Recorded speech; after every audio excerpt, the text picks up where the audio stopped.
All right, going live. All right. Welcome to our extremely late broadcast to PDA, um, which is interesting because since we had to miss last week because I was ill, we had all pledged to make sure that we were going to be on time, ready to go this week. It didn't seem to work out that way. So we appreciate y'all sticking by us as we work out the bugs of the show. And hope that you guys don't see it as a reflection how much we enjoy doing it or how serious we take it. It is just us still trying to figure out how to get all these sites to line up correctly and do all the things that we needed to do. So we appreciate y'all being patient with us. For anybody who's listening, we are going to be working extra diligently to be monitoring the group. So for any of y'all watching live, please participate. We'd love it. A friend of mine has a show that I watch, um, and I know that it can be a little intimidating when you're trying to figure out that if when I go on their show, I'm going to support it because I think what they're doing is a cool thing. And so I go on and I listen and I post, and but at the same time, I'm always like, I hope this isn't pissing them off because like I'm there to try to support them and help out in any way I can. And so I don't want to do anything. Their show's not my show. I don't know how their show works, and so I've been talking to my friend who's on it, make sure I'm not doing anything that's pissing everybody off. But so we can be abundantly clear, that's absolutely what we want you to do. We hope you're doing it during the show, so that we can answer questions, or if we're saying something and you think we're totally full of shit for some reason, we'd love an opportunity to respond to it, maybe better explain what we're saying, to give you a chance to hate us even more. No, I'm just kidding. Maybe to take our foot out of our mouth if we put it there sometimes. So please log on, listen, tell us what you think, participate. If you got something like that just would take too long to post back and forth on, it's even a possibility that we can send you a link to the Zoom, and you can come on and argue with us. And then of course throughout the week we have all kinds of places on. You can post it right on the front page if you want to, but I've even created chat rooms where you can go in and give us ideas for topics that we can talk about, movies that you want us to, um, our TV shows you'd like to hear us review. There's rooms where you can continue the debate about stuff we talked about on the show, or bring up stuff that you just want to talk about, and we'll respond to it. Hopefully, as our following grows, other people will as well.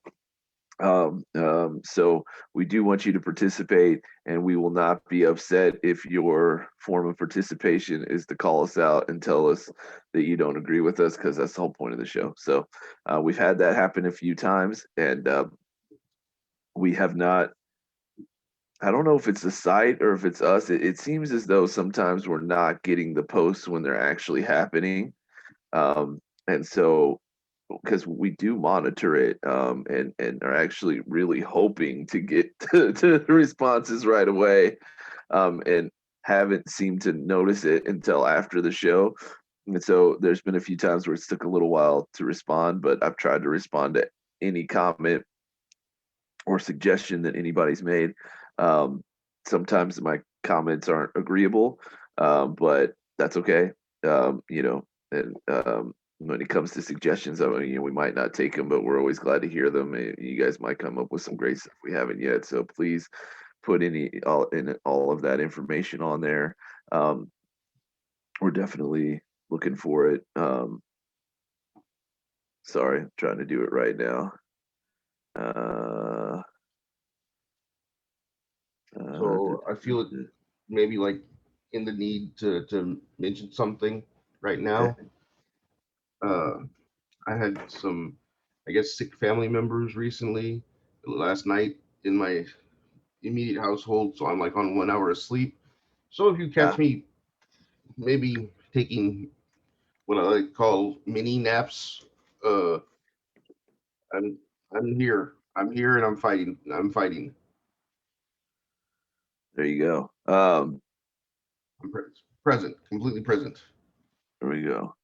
And Dot, we've talked to Dot. He also has some family stuff going on this weekend. He's out of town. He's going to be driving back into San Antonio here pretty soon, we hope.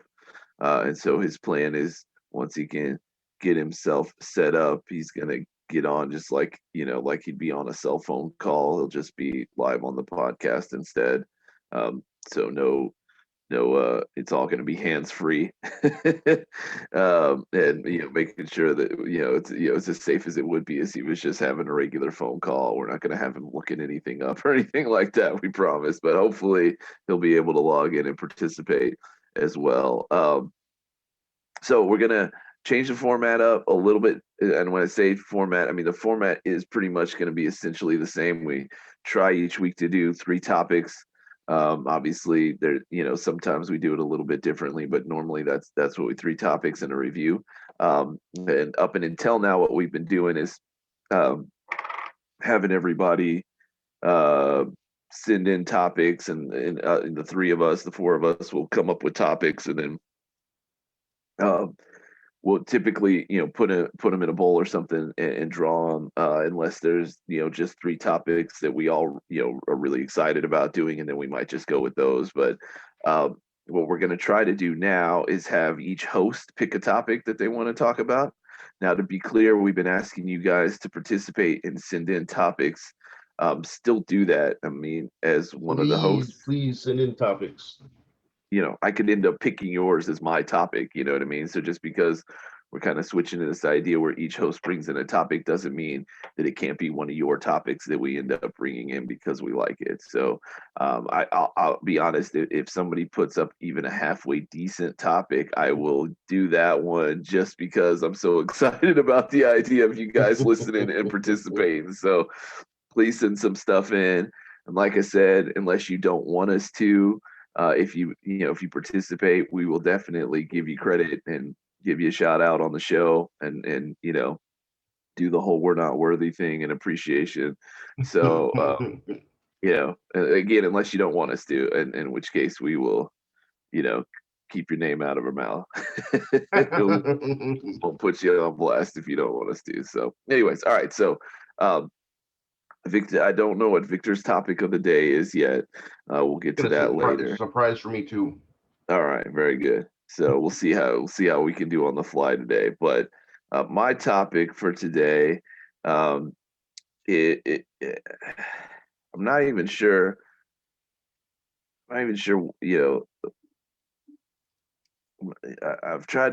Since I thought of this idea of what I wanted to talk about, I've been trying to figure out like a quick way to like explain what it is that I'm talking about. And I'm actually normally, I mean, I like to talk and I can be really long-winded, obviously, but like I'm also actually pretty good when I want to do it, of compacting an idea and making it presentable and easy. And I don't know a quick way to explain what it is that I want to talk about. So we'll give this a shot.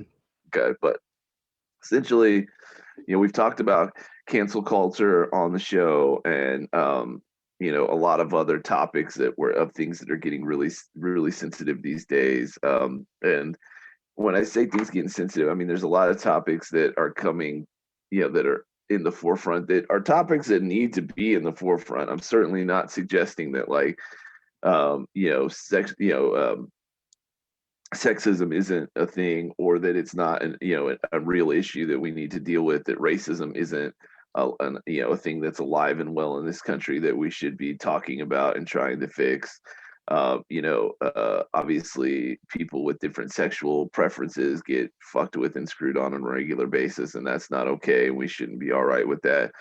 When I have these conversations a lot, and I think it's important, at least for me, to explain like my argument is never that it's okay to hurt people or disrespect people or to even judge them based on anything other than who they are, right? I try really hard. I have this this idea that like everybody before I know anything about them comes to me with me giving them the same level of respect as anybody else I don't know, and then once I get to know you, my level of Then you're respect for disrespectful. you, right, either goes up or down, right, depending on who you end up being, right. um and whether it goes up or down obviously doesn't have anything to do with your race, because that would be something I would know before we would even talk. But like, your sexual preference isn't going to change that. Your religious preference isn't going to change that. I don't, none of those things not only bother me, but it's like with religion, and I mean just those. I respect most kinds of religions anyway. None of those things are anything that I would have any reason to think anybody less of for anyways. So if I'm gonna think less of you, it's gonna be for reasons you earned, for being a piece of shit, for being I don't, violent or disrespectful or not loyal or undependable or whatever, right? Bad If grammar. yeah, not bad grammar. If you have one Yeah, of those personalized license plates. yeah, right. Um, yeah, I mean, I my one man's opinion, but I think it's pretty fair to say that if I don't respect you, you've earned that lack of respect. You know what I'm saying? Like, I don't judge people that harshly. If I don't like you, there's typically you've earned it. And so, anyways, my point is, I do really, I do have always, I won't even say tried hard, because I don't even think it was something that came that unnaturally. Like, I think human beings deserve a level of respect unless they show you otherwise. I've always felt that way. And so, um, when I'm talking about have things gone too far, are we getting too sensitive about things? It's not because I don't believe that every human being deserves to be able to be who they are and not get fucked with or treated poorly because of that, because of course they don't. Um, but there is sometimes taking it too far, and sometimes it getting out of hand, and sometimes then other groups of people then are being treated unfairly, um, with like the idea of which becomes really frustrating to me, because when a group of people are saying it's not fair to treat people unfairly because of this, or to treat people unfairly because of that, because it's not their fault, and then those groups of people turn around and treat other groups of people unfairly for essentially the same reason, it seems like, what the fuck are we talking about here? You know what I mean? And then of course the argument is like, well, you can't complain about that because the unfair treatment that group is getting is not nearly as bad as the group that's now doing it to them. And sure, that's true most of the time, but still doesn't make it okay. And normally the new group that's getting treated unfairly is not the group that was being unfair in the first place. I mean, not well, maybe the group, but not the specific people, right? Like, um, you know, those people often aren't around anymore. Anyways, I'm getting off on a tangent, which isn't the point of the conversation, but Yeah, are we still in the intro? yeah, this isn't really the explanation. This is the warm up that you have to always give when you talk about something controversial. Oh, Because when you're talking about controversial stuff, even if people have known you for a long time, but listening to you for a long time, and there's been no indication that you're racist or sexist or homophobic, you have to make sure you tell everybody that before you talk about stuff that some people would find controversial or wouldn't agree with, So right? this is Because the that's going to looking be left, looking right the before you make a first racist place. joke. No, that's definitely not this. This is the you always have to proffer up the thing that should be obvious, but you still have to say it before you talk about the complicated stuff, because if the stuff you're talking about is complicated but not racist, that doesn't mean everybody's not gonna, I don't know, it's like if you don't say it, somehow it's not still true. Anyways, my question is, it This seemed isn't like like, I have my best friend is black. No, that's not what this is. no, it's definitely not. Okay, So just far, the checking. only person who said any kind of cliche shit has been you. I know it's going to make fun of me, but still the only person who's been saying I'm just it. making sure. I'm making sure. I just I was trying to recognize it or put it in the correct No, I mean, category. it's like, look, when you're going to talk I'm not about, I'm not when you're racist. gonna I just like categories. when you're going to talk about some bill that's been passed about the LGBT community, you can't just talk about that. You have to always first say, I don't have a problem with the LG. You always have to say it first.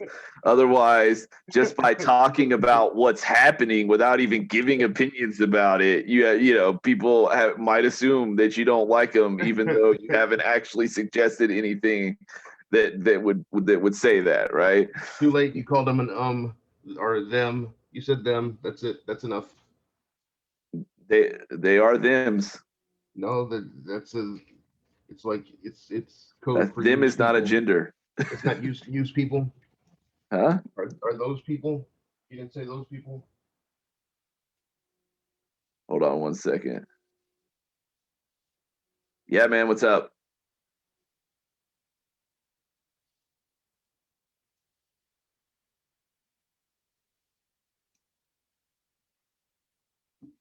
Oh.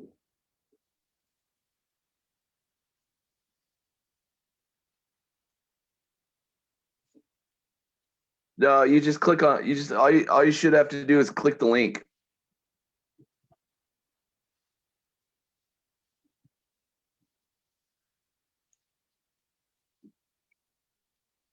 Really? It didn't make me do any of that.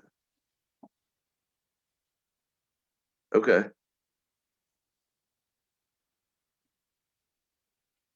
Huh? Does it say like waiting for permission to enter? Crap.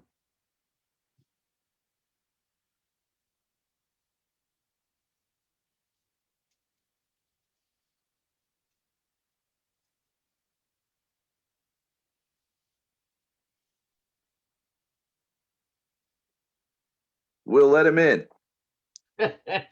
Nothing. Yeah, hold on. When you enter in, you go into a waiting room, and then somebody has to let you. There you go. You're coming in. Oh, I hear sweetness. Come on, sweetness.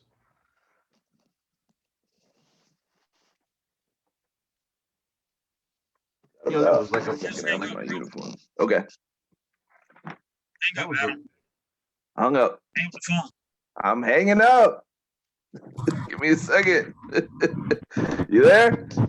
Sweetness. You hear us? Can you see me?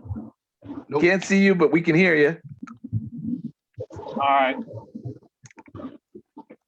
which is the most important part. And then hopefully, as you get a better signal, we'll get a visual.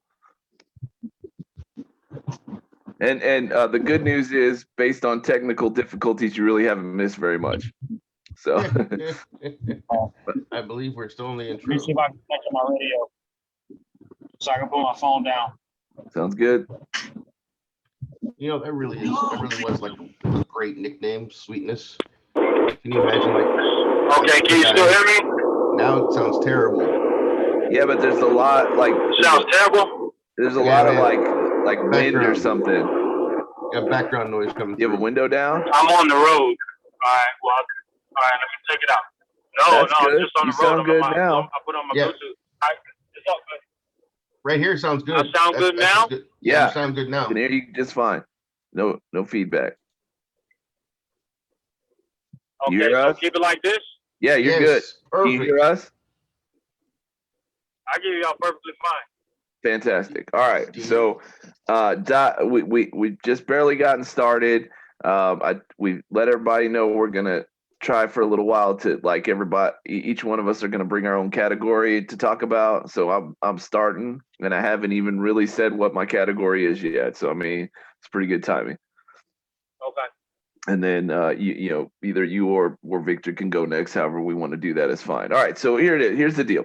The thing I want to talk about is it seems like not that long ago, the standard of our society used to be you were allowed to think whatever you wanted to think, even really say whatever you wanted to say. But most importantly, it was about how you behaved in public. And Right. We lived in a free country. And so if you wanted to go home and, burn pictures of, whatever in effigy like that, because it made you feel better. I mean, maybe that makes you an asshole, but you do your thing. As long as when you're bumping into people at the grocery store, you smile and say, how you doing? You might not like that person, right? But you live in a society, and living in society means being around people you might not like. But what's required of you is to behave like a decent human being, even around people you might not agree with, right? Because the truth of the matter is, no matter how woke or great or perfect we are, there's going to be some people in your society of 300 million people in this country that you're just not going to like anyways, right? Like, even if you don't have any fucked up outlooks on life, that's going to be the case, right? And so it seemed like at some point we became okay with the idea that, like, I don't care what you think, right? I don't care what you go home and watch or what kind of music you listen to. Like, I don't care what you're saying. Like, as long as you don't do any bad behavior based on those thoughts or ideas, like, that's kind of your fucking business, right? And it seems like that's definitely changed. Like, I hear people talking all the time about how, that might be what what somebody says to my face, but when you know what I mean, but I know that's not what they actually think about me. And I don't think people are wrong in thinking that. I think that is true a lot of that happens a lot of time. But my question is, Hasn't that been like, I mean, that's been like that for a long time, right? I mean, people have kind of, it's that like where they smile at you in the hallway and they're like, that's what I'm saying, is that it's always been that way, right? The difference is now, with everything that's been going on, and again, the one part that I guess you did kind of miss was, like, there has been a lot of issues that have come to light that are really important issues that we need to be dealing with and fixing, because it's not just shit that's going on in people's head, but like shit that's actually fucking happening that's completely unacceptable, and we should be, and for lots of groups of people, right? And now more than ever, at least a few of those main groups are really in the limelight now and getting attention, and that is all a good thing. I'm not upset about that. People bitch about that stuff all the time. I think it's great. This is what should be happening. People should be upset about it. We should be trying to do something about it. But it seems like, as we often do, when things like this start to come up, and we're talking about them more than we ever have before, it's inevitable that part of that conversation is how far is, what is okay, right? Where's the line in the sand, right? Where do we decide that there's certain things that you're allowed to do, certain things you should be able to do? I mean, like, we have to kind of as we're deciding that our society hasn't been behaving the way it should be. Part of that conversation is is redrawing the lines of what's acceptable and what isn't, and that's important. I mean, we need to do that. There isn't going to be any change if we don't redefine those barriers, right? But my question is, are we going too far to suggest that human beings owe us anything more than behaving correctly when they're in a public setting? You know what I mean? But does it make them a good person when they go home at night? No. It still probably, depending on what it is we're talking about, they might be kind of a piece of shit, right? But should we care about that? I was gonna say, is it really our job to care? Acting society. Huh? Is it really our job to care? That's what I'm asking. Well, I know that. That's what I'm asking. I don't think it is. Yeah. I agree. I mean, it's not. It's something that you have to look at. That is, it starts in the home or the family, or however a individual is raised, because customs differ throughout nationalities and time. So it's one of those. It's a big question with a lot of ingredients. When you look at how humanity changes over time based on where you live, where you're from,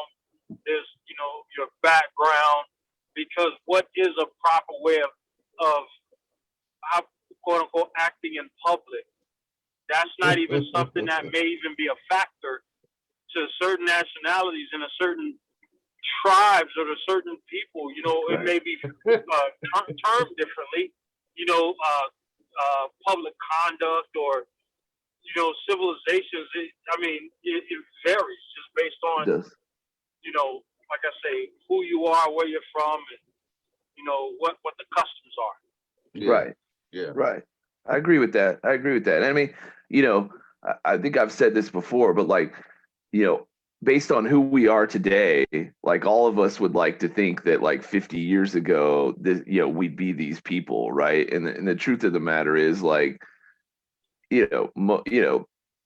most woke people today would be racist assholes 50. You know what I mean? Like that's just time has changed. I'm not that person because I grew up in a household that was taught differently and would, I don't want to say catch it that my mom didn't whoop my, but like, my mom would not put up with me thinking less of people for bad, for a non-legitimate reason. Like that was just not acceptable behavior, and we were taught differently than that, and that was ingrained in me from a really young age, and so that's a big part of who I am. And the school I went to, supported that. The people I hung out with supported those ideas, and so that's just who I've been sculpted to be. I love to think it was just who I was born as, but that's not really how life works. You know what I mean? So I'm giggling over here because you're talking about being brought up and to think that way, and I was too. My parents never ingrained in me that I was better than anyone else. That the only thing that separates you from anyone else is hard work. That's it. But I do remember, and I have to bring up one of these things that is a cliche, is that my best friend is black, and we grew up together since preschool, I believe. And I remember getting into a fight when I don't remember when it was. I think maybe we were like 5 at the time, maybe 6, and we were playing basketball and shoving. We started shoving and shoving, and this and that, and then I don't know how we ended up in this, but at some point, I told my best friend that my grandfather probably owned his grandfather. Oh damn, that's fucked up. Yeah, Oh, it's yeah. You're right. I completely I take full yeah, 5-year-old stupidity, and then he came back at me with my grandfather. Where do you feel you learned that from? Oh yeah, history class. honestly, yeah. No, you're right. History class. Well, I don't think you would have had history class at that age. So No, that's true. That's the thing. Our parents can raise us all we want. Society is the Plays a big part in it too. impact. That's true. Yeah, that's true. No, it's definitely true too. It definitely, I tell you what, it definitely did not come from my parents. It might have come from some other idiot that I was hanging out with at that time. But wait, I wasn't done with the story. All right. So then he came back at me with that he was sure that his granddad owned my granddad. And then so we actually got in a punching fight or whatever, and our parents, who were like right on the inside, like there was a glass door separating them, was his mom and my mom and my dad, and they come and they kind of break us up, and they ask us what the hell is going on, and he tells my parents what I said, which I'm like was really freaking scared at that point, because I knew what I had said was completely wrong, and even at 5 years old I knew it was completely wrong. And my mother, his mom is a strong black woman, didn't want to pounce on me, which I respect her for, because she's pounced on quite a few people, and I'm like her son. She really didn't want to pounce on me, and I probably believe I heard her by even saying that even at 5 years old. And my dad didn't want to say anything at all because I don't know, might have been a landmine. My mom looks at both of us and says, both of your granddads were poor and they didn't own crap. Right. now y'all get inside, and I'm pretty sure we got a whooping. We both got a whoop for that. But that was my equality lesson when I was 5 years old was that, you know, you're as poor as everyone else. You're not better than anybody. You know, this is who you are and what you are, and you better get used to it or learn from it. You know. Yeah. I think you're right. I mean, it isn't just your parents. And I was hitting on that a little bit too, because it wasn't like, I think the reason it's so ingrained in me that's the truth is it wasn't just my parents. Like my school taught me that. Like maybe I'm just lucky, right? But like, not to say that there was never anybody saying anything different, but the people who I respected and trusted and cared about and looked up to, were people who didn't think that way. And so it was ingrained in me very early, and there was never any doubt in my head that was the truth, Well, and so. I still think that we're pretty lucky as far Sure. as our upbringing that's the case, Sure, because I agree. I recall, at that young age, that San Antonio was still a very segregated city. Really? That I Yeah. don't. Oh yeah, absolutely, absolutely. I mean, I think I can like, see that. I mean, Yeah. I don't. I mean, not. I mean, not there. There's, what am I trying to say? Like there are low economic areas in San Antonio. But I never, and I've spent a lot of time in a lot of them. I've never gotten the sense that there was a lot of racial segregation. There was a lot of Really? poverty segregation, and unfortunately, minority groups, often, for reasons that are not their fault, fall into that category, and so I think it could be misinterpreted as segregation as opposed to it being more of an economic thing. Well, coming from Florida, growing up in the South, like I mean, and we all know my history. Yeah. Like my mom, they literally they were children during segregation and had to grow up drinking out of, colored only faucets and using colored only restrooms. So these signs aren't things that they're only one generation removed from mine, not even that. Right. So if you've been around that, you know what to look for, you know what you're seeing. If you've done gardening, you understand the garden. I can see that here. That I could see that being a case with the mixture as far, but when you look at what you say as poverty goes, San Antonio within itself has been a military city. Right. Right. So the divide would be, I guess you could say, in 3D, forward, backward, up, and down. So you can name off the predominant cultures here in San Antonio. What are they? Hispanic. Hispanic. I mean, Hispanic is the Mexican. most dominant culture in San Antonio for sure. And then what are the other? There's two other cultures, black and white. Right. Black and white. Well, those are colors. The Asian community is Yeah, growing big quickly. Asian. I mean, those Growing. I'm talking about right. Hispanic, black, and white are definitely the three largest in San Antonio. Yes, right. definitely. So definitely. when you look at something like that, me coming from Florida, right, growing up in Miami, which is a place that, as far as I know, didn't remember back, I grew up around Dominican, Cuban, Puerto Rican, Honduran, African. Well, a lot of people are in Miami. It's always been in Miami. So there's a lot of different cultures. Sure. Not just one. Right. With like, you see what I mean? So it Yeah. would be a divide, but it's not a divide in a factor where, like, okay, it's just going to be a segregated divide. No, you have a predominant culture, and that's it. Outside of that, you have the work life, which will be civilian and military. Right. Yeah. Yeah. And I guess, Unlike a place like where I grew up, where you have literally different nationalities, right. different variations. So understanding like segregation and things to that factor, you will see what raises who and how. So when your mom, Vic, was like, well, both your granddads were poor, they didn't own shit, you know. Yeah, that's right. That's right.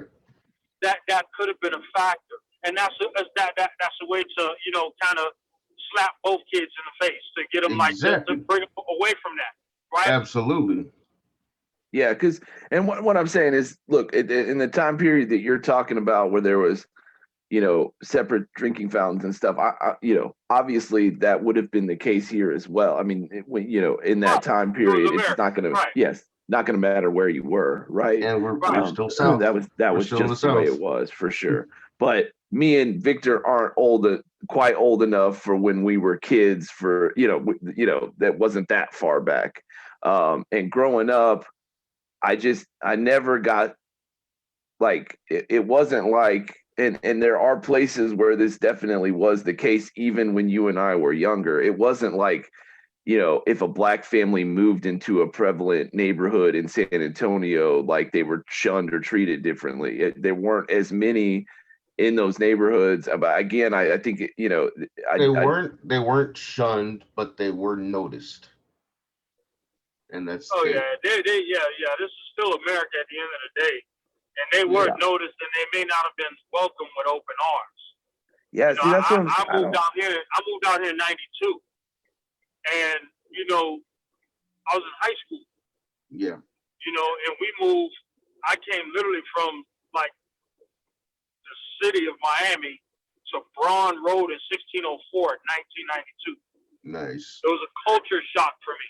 Yeah, absolutely. I bet you had to learn how to like enchiladas and rice and beans real quick. Oh, but see, that's the thing. That's the thing. Growing up in Florida, it's a different Spanish. That's right. Yeah. It is. It's completely different. Food, everything is different. You know, yeah, look, and you know, look, I'm certainly not suggesting that there's racism everywhere, right? I mean, that's just the truth of it. But I gotta say, I mean, you know, and that's kind of what this show is all about, is people have different points of view and different experiences and so forth. But you know, I mean, even I don't when mean to sound like I'm yelling. If I am, I'm not. Not I'm at just all. driving, and I have you guys on. You're no, doing man, great. you're sounding good. Sounding good.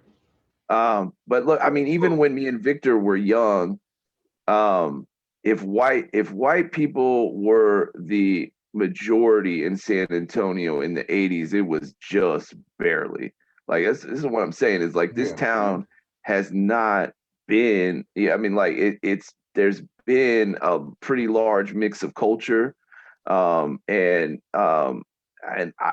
my experience is again, while there's certainly exceptions to the rule, it's been a pretty, you know, in the last 40, 50 years, right? Not Jim Crow era, of course, but like since then, I mean, San Antonio's been a pretty, as far as race and like accepting like different communities, like, and not just race, like different religions. I think even, you know, even like sexual preferences and so forth.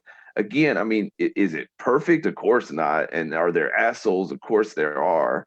But like compared to other major cities, and especially, you know, and look, I don't know where people are listening from, but Texas, we don't consider ourselves the South. Like, let's be clear about that. Like, we're West, you know, like we're part of the West. We very, you know, proud of the fact. And it is, and it's not just us not wanting to like Texas is very different than like the Deep South is. We're not, you know, it's a different feel. It's not, it doesn't feel like the Deep South in Texas. That said, I mean, you know, we are different banjo. We are, you know, in the southern part of the country. You know, Texas would have been in one of the states fighting on the wrong side of the Civil War, you know, for sure, right? So I mean, absolutely. You know, that's one of the flags, right? Six Flags. Right. Be fair about the representation of what's really going on, but for a southern state, and not just the state, because I mean there are parts of Texas that do kind of feel Texas is a big fucking state, you know what I'm saying? So, Yep, that's right. That's right. I'm driving it right now, so yeah, it is. yeah, I mean you We can still be in an area that looks like any major city in the United States, and then you can be in an area that looks like it did fucking 2,000 years ago. You know what I mean? Like there's Right. plenty of country, and there's I've driven through, and I don't want to call them out, but I'm going to East Texas, and yeah, there still are some, what are they called, sundown counties there. for sure. I went to an HEB. We were on the way to Mardi Gras at the time, and I was with oh man, I want to say this is they were just we were just Mexicans, and they gave us like man, some dirty looks going into the HEB equivalent to buy some sodas and ice, you know. Yeah, no, Dude, there are that looks all definitely over the places place. in Texas like that. But I was, yeah, and then I'm speaking specifically about San Antonio. And San Antonio, and I mean, because there are places like that, and then San Antonio's a really great. I mean, Austin's one of the most accepting places on the face of the fucking planet. You know what I mean? Right, right.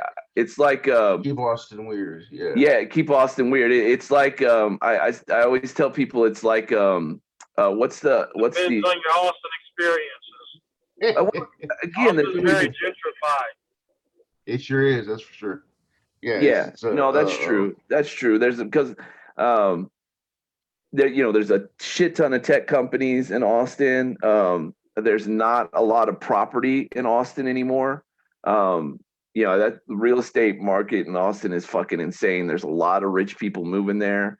And there are a lot of people getting jobs and making money there. And there's not a lot of new land to build new houses on. And so certainly rich people are taking over there. But I mean, what's the Philadelphia, right? No, not what? No, what's the one? What's that? The city where they like purposely try to be weird. You know, they're like full of. It still sounds like Austin. It's always sunny in what? It's always sunny in Philadelphia. It's always sunny. Philadelphia. Then it's not. No, Portland. Portlandia is the show I was thinking of, right? Yeah. Oh, I don't know it. Anyways, I always tell people Austin is like Portland, except in Portland, like they go out of their way to be weird. In Austin, I really like Austin is like, just do whatever fuck you want to do and we don't give a shit. That's, you know what I'm saying? Like, it's not like, let's try to be weird. It's like, some of us are weird. We're just going to be okay with that. We're going to do our fucking thing and we ain't going to judge anybody for it. You know what I mean?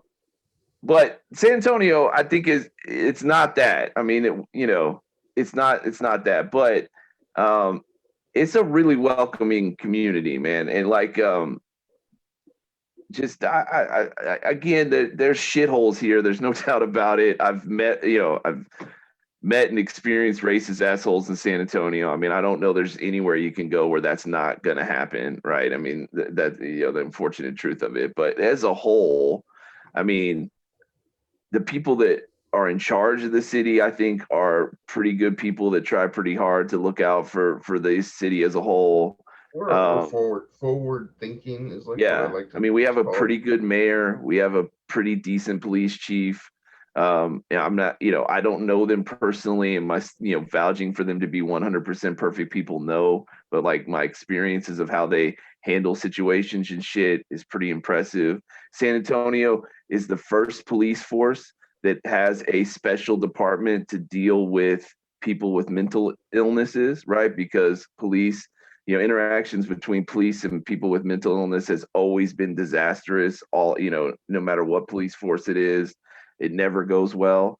And San Antonio was one of, if not the first, like major city they have like a whole department. There's like 20 cops that's all they do. Anytime another cop calls out and there's an issue with somebody where there seems to be some kind of mental illness, they send those guys out there, and they do such a good job that that two of the cops from that department like go all over the country doing like talks and training for other police departments because of, you know, how good of a job we're supposed to be doing with that.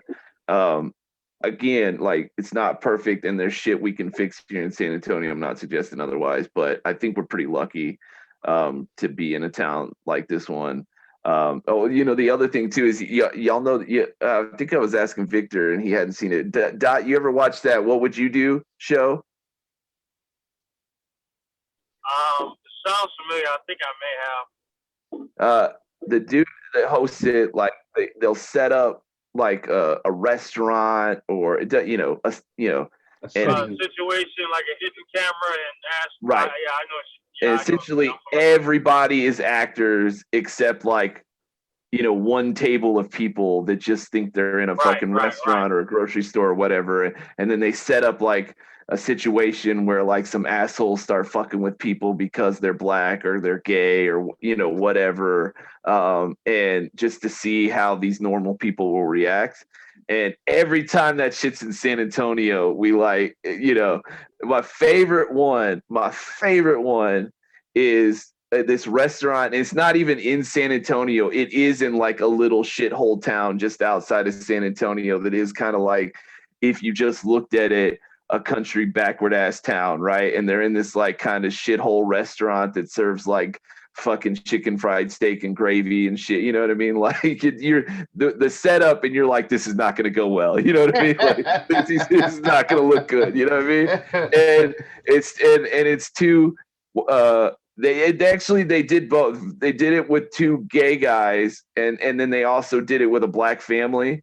And then like essentially there's these two like you know, like 19, 20-year-old white dudes sitting at the table and they start like fucking with the gay guys in the black family and like saying horrible shit to them, you know? And with the gay couple, it's like this like wife and husband, white as fuck, like real like thick country accents. They're like in their 70s, you know what I mean? It like you know, you're like sure that those people are like, yeah, get out of here, you faggots, you know what I mean? Like and like 2 or 3 minutes into it, the lady stands up and is like, what the hell is wrong with you people? Leave them alone. They're just trying to eat. What is wrong with you people? Don't y'all have any human respect? Get the hell out of this restaurant. We don't want you to be here. And she like goes off on those motherfuckers. I'm like, that's what I'm talking about. Oh shit. Anyways, no, you're right. I mean, the people from San Antonio, they are, like I said, forward thinking, and I think for the most part. And we're a friendly bunch of people and pretty accepting for the most part. You're right. Yeah. But we still have that's when I was talking about segregation and San Antonio being segregated. See, it was at one point, it was actually segregated, you know. I mean, blacks lived in certain areas and even Asians lived in certain areas. And the problem is that even when like segregation is outlawed, it still has lingering effects. Like, you know, it's still there. You when they put up the walls and put you in boxes, it takes you a long time to get out of your boxes, and Sure. the boxes almost always are still there.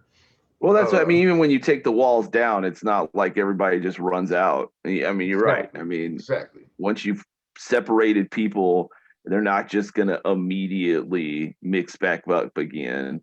And I think just naturally that's not going to happen. But again, also a lot of those walls you're talking, I mean, you know, they're low income neighborhoods too. So even in a city where people would be welcome to go anywhere they want to, some people are just not going to financially be able to move out of those areas that are now not just, you know, black or Mexican or white neighborhoods, but, you know, rich, poor, you know, middle class neighborhoods, right?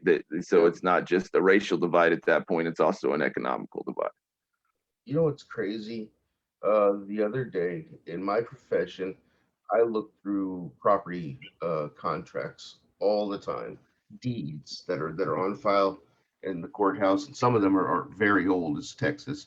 So there's ranches and stuff that have been in people's families for centuries, decades for sure, centuries in some cases. And the other, this was actually sometime last year, I read in someone's deed that it said that no part could be split up and sold to people of color. Yeah. And Right. that was a law. Not only was it a law, it was also something that they could actually put into a deed or put into a contract. Yeah, I mean, when you're like, not that I'm okay with this, but I mean, like, when you're deeding when it's your property and you're putting it into a will, I mean, you're allowed to be racist in a will. There's no law against that. I mean, it might make you an asshole, but if you get to decide where your shit goes, because it's your shit, and just kind of, we got started late. I do want to get a chance to get you guys an opportunity to talk about y'all stuff too, but to kind of go back, because I think we've just kind of been broadly talking about racism at this point, and on a show where we try to argue and stuff, none of us are going to be pro racism, so so gonna get very far with that. If you'd like, I could take the stance. Yeah. No, look. You got there's it's just, and the only the agreeable disagreeable is always going to be the perspective. Yeah, exactly. Right. Because Yeah, we're going to definitely come. Yeah, agreed. Talks to the experience. Yeah, no, absolutely. And here's the thing, like, when you say I could take that stance, like, I don't mind having a debate with somebody who's racist, because like, I actually learn shit from, like, I have a really unique perspective on the idea that anytime somebody is willing to have a conversation with you where they're 100% honest and tell you what they're really feeling and why, like, no matter what it is they're saying or how much you hate it, you have to, I think you have to appreciate the gift that person is giving you. No matter how fucked up the shit they're saying is, they're giving you a perspective. They're giving you, like, a point of view that you might not otherwise have. And if nothing else, like, if that's something that you're adamantly against, I mean, just look at it as, it giving you a more ammunition to fight against it, right? Understanding where it comes from and how it gets there, I mean, makes you're much better prepared to fight against it than not knowing that information is, right? So anybody who wants to have an honest conversation with me, whether I hate what they have to say or not, it's not lost on me what I'm getting out of having that conversation. You know what I mean? And that's what this is about. I think 99% of the time you have a conversation with somebody where you disagree, what tends to happen is you realize they're not as bad of a person as you think they are, that just because they don't agree with you, when you start to understand how they got there and where they're coming from, typically what happens is you start to gain empathy and understanding of a person that you would otherwise hate, right? And so that's ultimately what I think you get out of having these tough conversations, right? But sometimes you're going to be arguing with somebody who in your mind is just a piece of shit, right? And at the end of it, you're not going to have any empathy or sympathy for them because they're just evil or fucked up or whatever. But even then, you still can get something out of that. You can still learn from that. You can still become better because they were willing to give you that information. And so I'm always appreciative of anybody who's willing to honestly talk to me and and give me their honest opinion and how they really feel about something. Even if I don't like them, I can at least appreciate that they're willing to do that, because so you heard of The Art of War. Yeah. Know thy enemy. Yes. What's his name? Sun Tzu, I think. Sun Tzu wrote the Sun something. Right. Yeah. Now that you've said it, I can't. Yeah, now it's gone. That's right. One of the things he says is that you cannot defeat your enemy without understanding him first. Sure, And absolutely. at the point of understanding him, you will actually come to love him. And at the point of that you do love him and complete understanding of him, that is when you truly conquer him. Right. So Right. put in a combination of both of those things, right? Which to set the base narrative and I guess it's a wordplay and terminology, and is correct in the understanding because you typically fear what you don't know, right? Right. No problem. It's common sense. Well, when you utilize the phrase racist, for one, is race is something that is, how you would say, American made in its inception. The ist on the end of it should mean that you specialize, like botanist, chemist. So you can't specialize in something that well, I cannot say you cannot specialize in it, but it's not the is attached to the wrong phrase of race. Where you have, where you look at culture, actually look at culture and nationality per se. It should be a nationality-ist, if that is a word, compound word, whatever the case may be.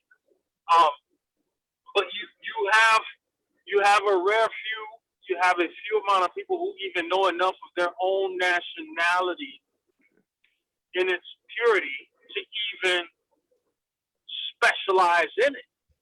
Right. To speak to it. So a common example is the names of people.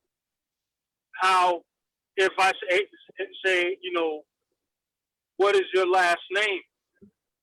You would assume that somebody who is Hispanic or forms of Spanish would have a Spanish-based last name, right? Okay.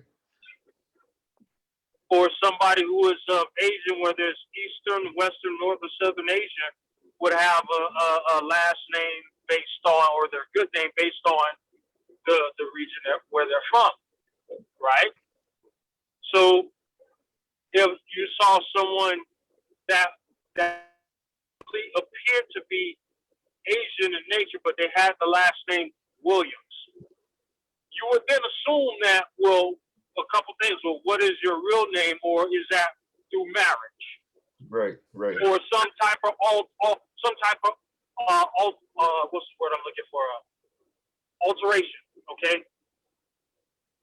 Well, you have a literal quote unquote race or nationality of people who have no name, and that's black people. Yeah. No, I understand that completely. You see? Yeah. So when you look into that, okay, well, who can speak to race when it's not necessarily race, but it's more so nationality? Everybody can talk towards nationality, even culture, but the color black, white isn't a race. It's a marker. It's an identifier of basically an unknown. Right. That's why you can group a lot of things under black. Right. That's why you had segregation out here in Texas. Or, in different places back during, during a certain time where you say, well, you could be dark and be Spanish. I have friends that I grew up with that were darker than me, hair nappier than mine, and they spoke no English. Yep. And I said all the time, but they're Dominican. There you go. Yeah. Or Brazilian.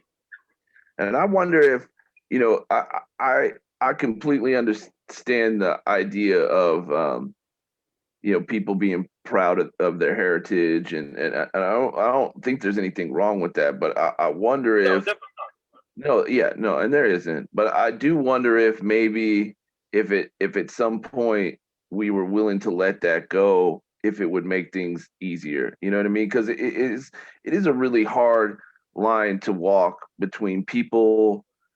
It's like most people don't want to be treated differently based on who they are, but want you to recognize that they're different and appreciate it. You know what I mean? And it's a really hard line to walk between don't look at me as anything different than anybody else, except when it's a positive thing.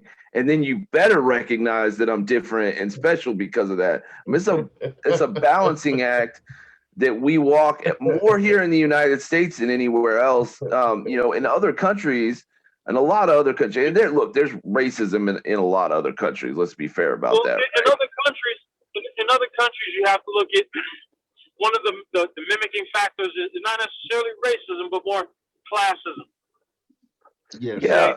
You have a class of people, right? I have always been wealth a and believer poverty, in that. That's always a base. That's always Right. going to be a base. But we how you say, change the game up, switch the style up here in America. But you have to address the elephant evil that, unfortunately, it was founded on an evil that took its own rooting. So when that inclusion occurs, you look at it as it only becomes a factor when you identify, and this is why I always say I don't like to utilize the word minority, because that's the identify marker, because you cannot have a minority when you have a base of people that were like how the phrase goes, they were stolen in bulk as if Africa was Costco. Yeah. You see what I mean? You're gonna have more product. You're gonna have way more product than you're gonna have workers. And the quote unquote black people were workers. They were product. I'm sorry, they were product, not the people who came over that took the product. Well, and I mean, but that inclusion, that I want to be treated as equal, it typically applies or becomes a factor when you look at someone of color, because once you extract that, where do you have that basis to even need to bring it up? well, sexuality, religion. Right. I mean, there are a lot. All those are. But see, that's the thing. All those are things that cross what you would call cross race or cross nationality, because that's a sexual preference. That's a belief preference. It's not anything to do, because it has nothing to do with your physical attributes as far as the complexion of your skin, because you can be black, gay, white, gay, and still persecuted. You can be black Christian, white Christian, and still persecuted. So those things aren't the same factor as it is when there's an identifiable detractor to, okay, this is the actual problem. And that problem, unfortunately, like I say, has its roots in the founding of the country. And to pull that Jenga block, but let's be fair. I mean, it's been around since the founding of our country, but I mean, these are issues that have been around long before the founding of the United States. I mean, slaves built the pyramids. I mean, in going classism. Right. That's what I'm saying. That's what it is. That's what I say. Like I said initially, typically America those classes. Yeah, but they were often like rich and poor. Not necessarily though. I mean, in some cases that's true, but in a lot of cases it was different. Based on what part of the country you were from. So not necessarily a skin color thing, but still the idea that you were part of from a different part of the country, or a different it's not separate, treating people poorly based on where they came from, it was not a concept original to the United States, and it's not. And I agree with you. And black people being stolen. One nation. Well, that's the thing. I mean, black people being stolen from Africa and being sold didn't start with the with the birth of the United States. I mean, we did it worse than Right. We did it worse than everybody else did. I disagree with that. Sure. Africa's a continent. When you ask someone from that continent where they're from, they'll tell you the country. You have people in Asia, that were South Asia or what you call West Asia, which like is India, going into Africa. There was a big, huge, like, slave trade issue, you know, when it came to who had power, who could conquer and take over a poor, underdeveloped nation. Right, and that's the thing is so when you look at that, you look at like, that's where, like, was Idi Amin back in, I guess, the 50s or 60s or 70s, where he was forcing everybody out that were Indian out of Africa, that were from India out of Africa. There's like a lot of different things because people were coming and pillaging other countries. And then you had, you know, Hutu and so, like, all these different, like, nations. Right, so that's where you get the classes and the power and all that stuff. Right, like that's what I'm America saying. changed the game up. So what happened on these grounds? You have so put reality like this.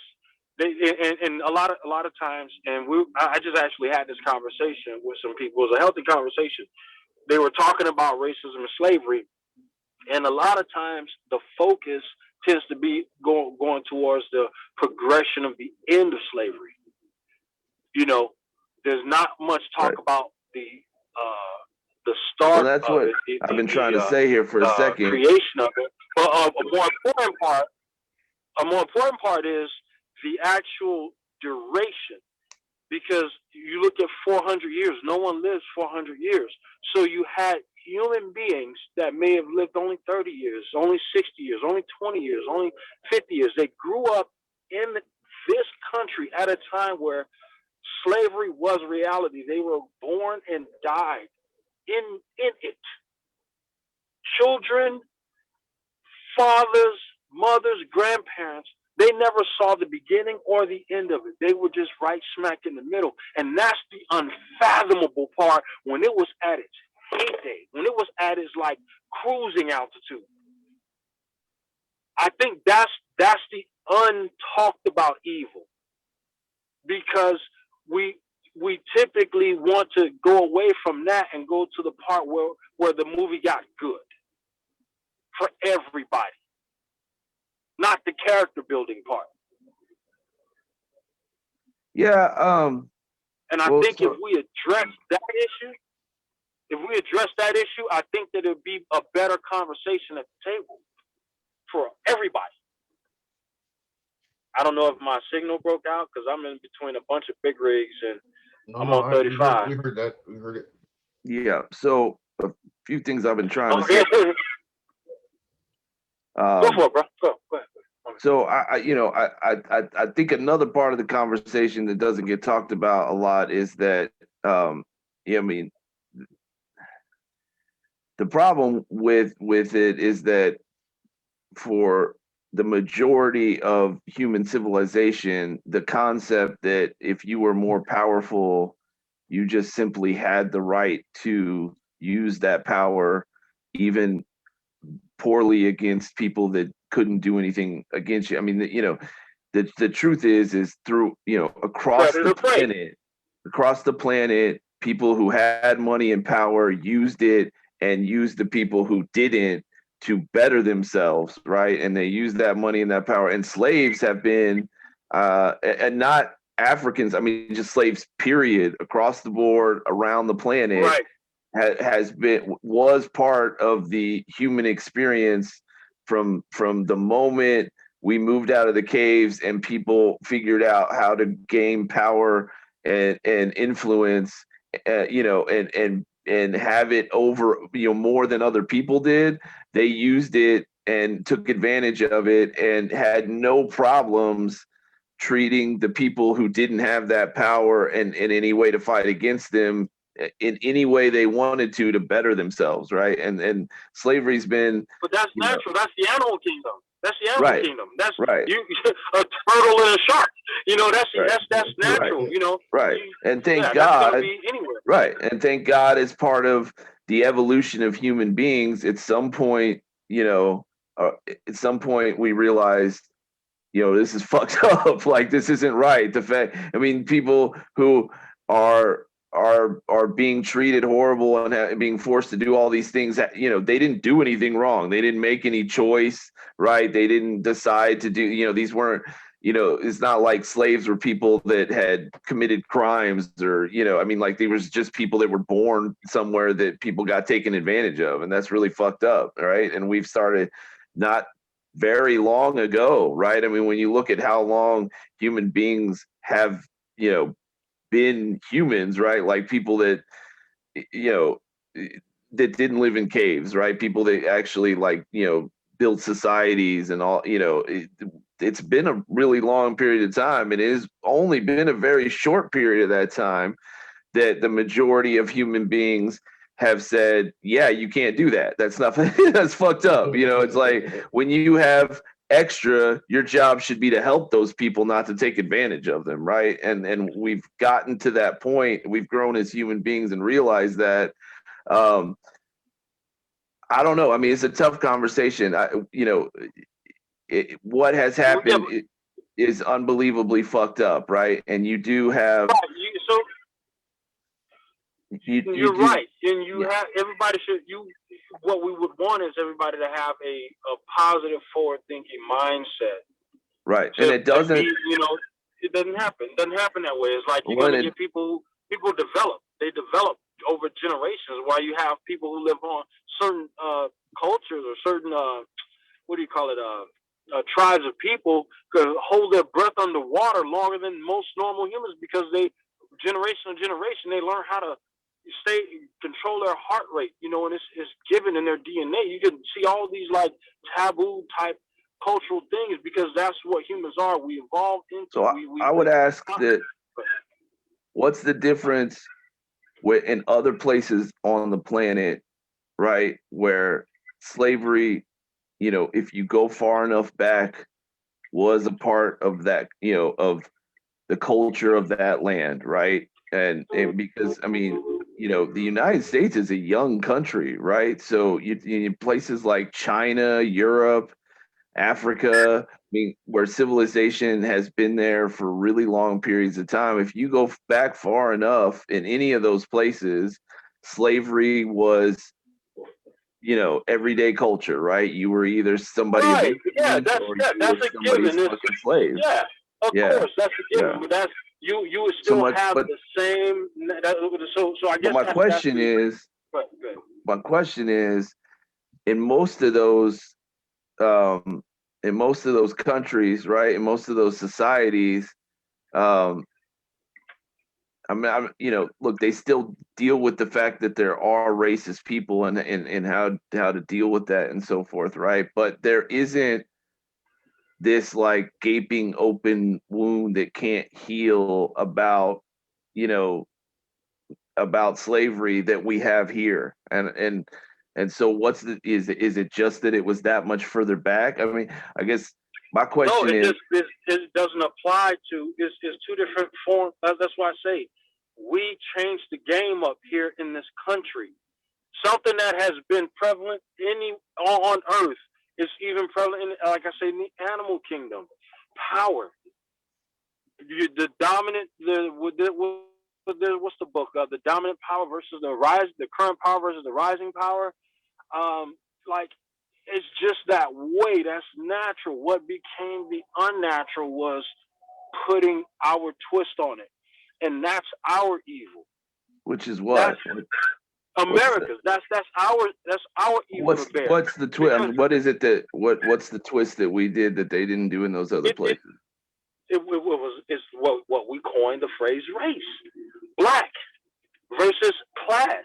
Like you had, so you everyone knows you even had native people who were here native, like the tribes was like the Choctaw or Cherokee. They had slaves, black slaves.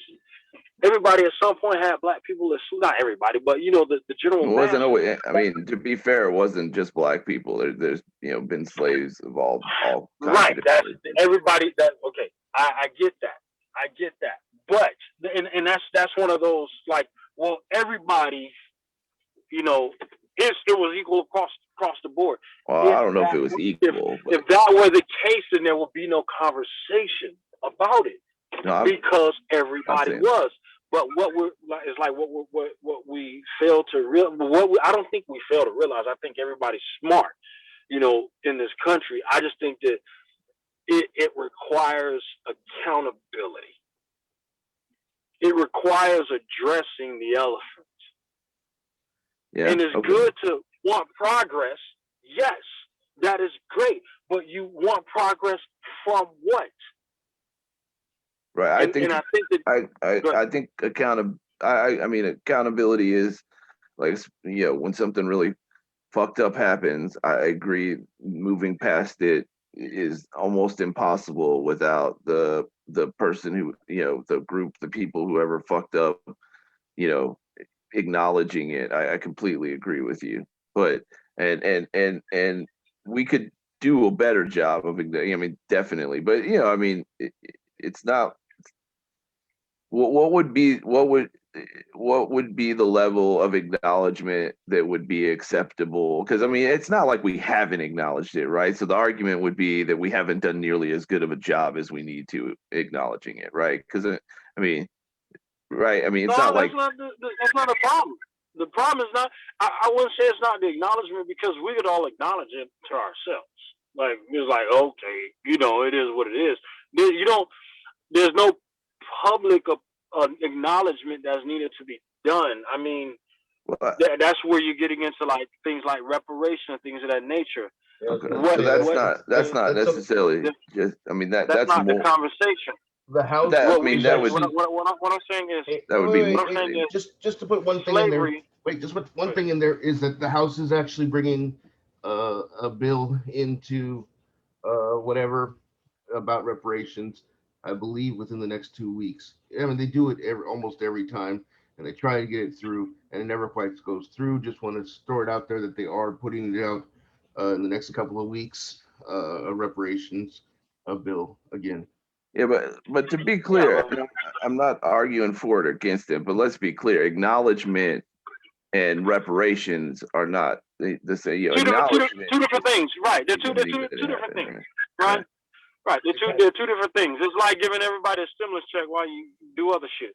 Like, it's two different things, right? Yeah, and that's but not what I'm saying is, what I was answering was when you're pointing out the factor of, you look at slavery and what is going on all around the world, it changed up when it came, like, we remixed that motherfucker. In what America way? remixed that motherfucker. That's what I'm not saying you're wrong, but I don't know what it is. But that's what I'm saying. When I'm explaining it, okay. I don't know how clearer to explain it. Well, you haven't actually said anything specific. Okay, class. That's what I'm saying. Once again, class, power, the animal kingdom version, where predator prey, however you want to describe it, when it comes to a global stance. Oh, that's right. You're saying that the difference is that in other places it was just a matter of power. What we did was make it. No, it's not just. It wasn't just. It was any factor. It could have been any factor. Right. We made the successful creation of the country off of one factor: black. You see the difference? Oh, wait, say that part one more time. The slaves. It could have been like Adam said, slavery was all around the world. I said, okay, agreeable. I'll even show you different forms of power takeover. Look at the animal kingdom. Leverage, whatever. A great word, leverage. Whatever, in the animal kingdom, they don't probably know slavery and shit like that, but it's leverage. A snake and an eagle, a turtle and a shark. It's predator prey, however you want to classify it or arrange it mentally. What I'm saying is, we created the successful one based off of black. That's ours. It's the remix. Everybody has done it. Like you say Asia may have had slaves. Yes, they may have, but you could have had a slave that was based on bloodline, or my country invaded your country, or my family village took over your family village. That's a common one. We have wealth. America didn't have that. It was just like, hey, we got some bulk Costco style ships that's coming in, and all of them are black. Let's build this place. That's what I'm saying. Like, I'm not taking away from. I'm agreeing with you, but showing you the caveat. This is our thing. We made it out of the race. Okay. Is the I issue. understand. When the whole world, you got it. You got it. Yeah. The only problem is, and that's what it is that everyone wants Well, to I'm acknowledge. finna get gas, you guys, so I'm gonna have to go speakerphone. Okay. Everyone wants acknowledgement, but as soon as you acknowledge, yeah, I got you. As soon as you bring up acknowledgement and saying I'm sorry, it goes into, okay, now what are you gonna do about it? You have now, it's like when you That's what, run it yeah, when you have a car there's no need. accident. When you have a car accident, you find out, okay, well, who's to blame? All right, it was my fault. As soon as you say it's my fault and I'm sorry, that's it. They got you, and now it's how much money am I going to take from you because it was your fault? How much how much am I going to continue to go after you? Do I just want your money? Do I want your house? Do I want your clothes? Right. Where does it end? Yeah. This is the Well- car accident where they want to push the narrative where everything is all right. Anybody hurt? No, nobody's hurt. Okay, well, you have a good day. I'll have a good day. That's the narrative this car accident Yeah. is. You see what I mean? Well, the car accident is going to be like, well, there was a car accident and it was 100 years ago, and you don't even have that car no more, so we're not going to give you anything for it. Well, and There's no let's not damage. pretend There's that- no damage. Let me check your bumper. Yeah, that's right. Exactly. But that is a simple way to put it, because I hear what you're saying, but at the same time, that's not a completely the argument that who would pay, like if it becomes about not just an acknowledgement but an actual payout, right? The people who are paying out are going to be some people who through no fault of their own have financially benefited from it, right? But it's also going to be a shit ton of people who didn't even financially benefit, like that didn't benefit from it in any way, shape, or form, are going to be people who are paying out on that, right? And when you're talking about a car accident, for instance, right there. you don't, it's not the guy and all the people that live in his neighborhood that have to pay for it, because the people who lived in his neighborhood didn't cause the car accident. You know what I mean? But the problem is that everyone benefited from it to one point or another, including African Americans who are alive today in one way or another. I mean, if you're going to go that broad, yes, actually, I would agree with that statement. They were not Right. only the wronged party, but they were also prosperous. Because I mean, with the country, period. Like if you want to go that broad, and you're not wrong, if you want to go that broad, like us as a country as a whole benefited from that, no doubt about it. Absolutely, it's one of the reasons why the United States became such a power so quickly. Absolutely. When you have labor that literally It's free. costs nothing, Not nothing, but as close to nothing as you can possibly get. Absolutely. Yeah. No, absolutely. Yeah. Absolutely. The country, we wouldn't be who we are today, but that's the entire country. So, that's everybody, and we're all in that boat equally. And and so then to say, and I mean, where does that money come from? Let's put it this way. If it's the government that's writing checks, I mean, that money comes from somewhere. How do you pay out that money to Black people and it not also end up coming out of the pockets of Black people because they're American citizens who pay taxes? You know what I mean? Like, it's a really hard thing to do. And how much? Because I would argue that people deserve a lot for what happened, but how do you give anybody even close to the amount of money that they deserve without bankrupting the country while you do it? Because we did hand out stimulus checks, but they were like a couple grand, and a couple grand ain't reparations for what happened, not anywhere fucking close. You know what I mean? Like, it'd have to be real fucking money in order for it to come. And even then, I would argue that I don't know that there's enough money you could give anybody to make up for what those people went through. Yeah, So you can't put a numeric value on it. I mean, because that's the thing. When you get into that, it's tough. well, it does, but that's why I say this is one of those accidents where, oh, my bumper, your bumper, everything is fine. Let's just move on from it and progress as people, because you got to look at, well, if that is the case, then what is owed to the people who created the country? Go back to patents, go back to land. Hold on one second. Hold on. We did have a comment on our Facebook page from a Grace. A car accident can be both people at fault. And then Yeah, I see how that's a little hard to back It was up. just it's an oversimplified analogy.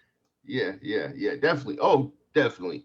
Sure enough, yeah, we're breaking it down very simple. I don't know. As To far be as, fair to Grace, I'm not. She might not be saying that she thinks racism is something where she might be saying the difference between a car accident and what's happening here is in a car accident, both people could be at fault. Whereas in this situation, that's not the case. Maybe that's what she's saying. You know what I mean? I think so. I would wager to guess that's possible. But yeah, we are. The whole idea is at this point we are super oversimplifying it. Well, sure. I mean, sure, and that's what I'm saying is what I was trying to get at before is to what did other countries do to move past this? Is what do we need to do to move past this at this point? Because I think it's. I think it has to be exactly what we talked about. Is saying that there is acknowledgement, there is an I'm sorry, there is all of that, but there is no. But from who? So okay, just to be clear, from who? Because I mean, I think the U.S. a lot of people, the U.S. Okay. It has to be the U.S. government because the U.S. government is from in the two. What was that? What you're saying is the from and the two. Who is responsible? Like she said, both parties could be at fault. Who acknowledges?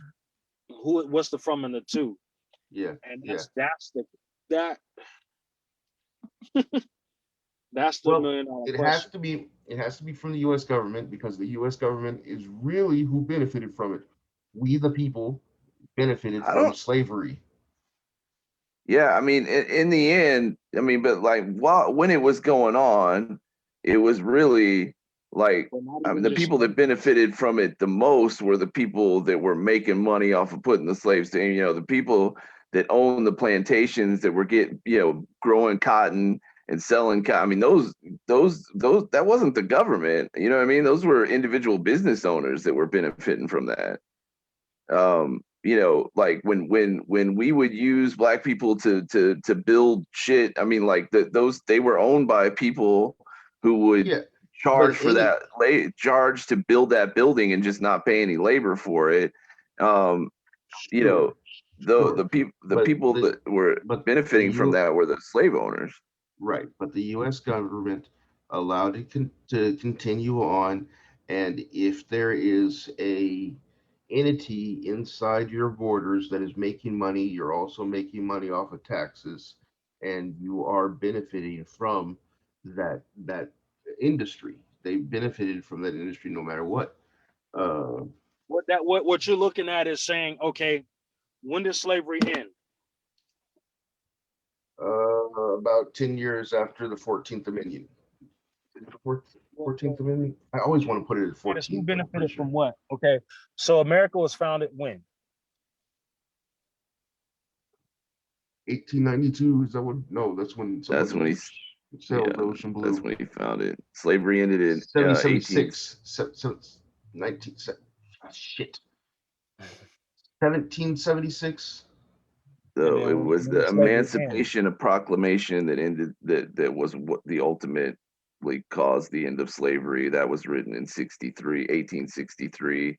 Slavery actually when was ended in 1865. When did United States? become Well, that was the Both second questions. question he So asked. that's the kind of help wrap around. So we Yeah. had about 100 years of slavery as a country, Mhm. Okay. right? 4-year term presidents, 8-year term presidents, however many term presidents, right? Like per term. or not, 1784. Okay. So So yeah, about 100 years, a little less, but yeah. then after slavery, you still had the mindset of pillaging. Carpetbagging? There were, huh? No, that's not it. That's not quite it. I said carpetbagging, but that's not quite No. right. No, it's not. No, like pillaging. Like you had just injustice done to people Yes. Yes. But all the way up into the 60s. and I look, but real That- quick, like, and I'm not trying to sound like an insensitive asshole here, but like, No. yeah, all that's true, and I think the three of us here know all these things to be true, right? But what my question is, what is an acceptable form of taking responsibility for it, right? Acknowledging that it happened, right? And what would actually, because there have been times in which the country has like passed bills on the Senate floor where they acknowledge it and so forth. So like what actually I don't think have they. I mean, have they honestly acknowledged it and accepted responsibility for it on the Senate floor? Yeah, because like, it might not be the Senate, maybe it's the House that they'll pass these things that don't, like, they'll pass the thing that like that acknowledges the importance of cancer treatment or something. They don't, there's symbolic things that they do, you know what I mean, and they pass them. I don't know if it's on the Senate and the House, and I'm pretty sure that on more than one occasion they've done one of these things, acknowledging slavery and what happened. Let me see if I can find one. Oh, there you go. Let's see. Congress apologizes for slavery, Jim Crow, NPR. 5 times the United States officially apologized. Yeah. So I'm not looking. I'm not saying I'm not the person who's going to decide whether what's happened is enough, right? Obviously, but I think it's important to point out that there have been, I don't think we cover it enough in history, right? But our history books acknowledge slavery, right? It's a fact of the history that we teach. Our government has acknowledged it and said it's happened, right? And so, if it's just a matter of acknowledging it, is it that it hasn't been acknowledged well enough? Is it that the things that we're doing to acknowledge it aren't significant enough? And I'm not saying that sarcastic, like, I'm really asking, like, because we have done those things and it hasn't really moved us forward in any way, shape, or form when we've done it, right? So what really, and that's why I was saying, when you go back to, we're not the only country who's dealt with this. I think maybe we're the youngest country's dealt with it, and so it's fresher than it is in other places, right? Which certainly isn't going to help things. I think also in other places, it often ended because the group that was being taken advantage of, either the group that was taking advantage of them fell apart, or the group that was being taken advantage of grew more powerful and wasn't being able to take advantage of it anymore, right? I can't imagine that there's been too many other countries where the country itself has just said, like, oh, this is wrong, right? Like, we're not doing this because it's wrong, and stopping it. And of course, it still took forever for it to actually stop. And then there was more horrible shit that happened after that. But I don't know of any other, and maybe I'm wrong, but I don't know of any other country that was having this kind of situation where the country just was like, oh, we're just going to make this shit illegal. You can't do it. You know what I mean? The problems kind of just fix themselves. And Really? in most places, You don't think there was other countries that outlawed slavery? Now, yes, but I mean, Europe's not, obviously can't own a slave in Europe, but Because of laws, I mean, right? I mean, right, but that's the thing. Did they have slaves in Europe once we outlawed it and went to war over it? You know what I mean? Oh no, they had them earlier and outlawed it. I thought earlier. Isn't that which I always get wrong? But it's right. Over there in England, they had something else that was called. Sorry. Damn it! Sorry, I don't got it.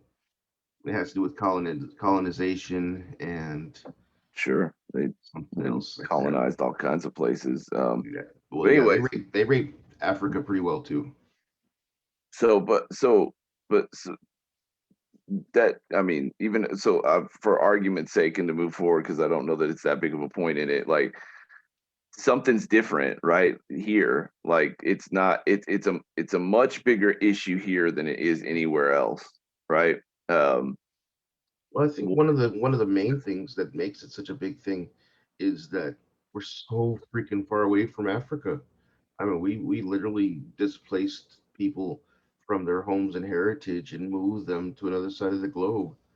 I mean, it's one thing Europe did it, and not that Europe is super close, but it's a lot closer to Africa. And that's what I was saying. Like that's the one thing that we avoid addressing. We remixed it.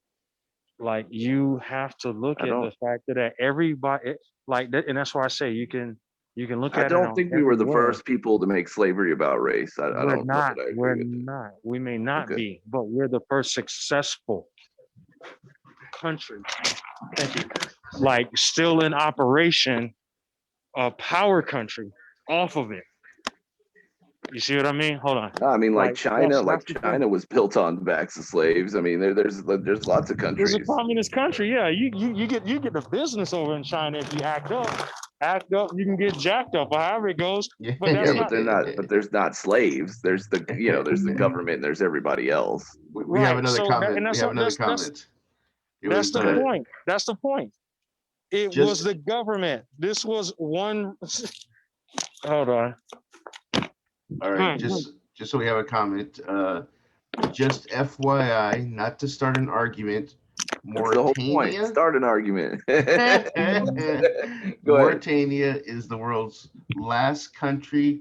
Was the world's last country to abolish slavery, and the country didn't make slavery a crime until 2007. The practice reportedly affects up to 20% of the country's 3.5 million population. There you go. As of August What was that? 22nd. What was that? I didn't catch that. What did he The say? last country to abolish slavery didn't do it until 2000 what? 7.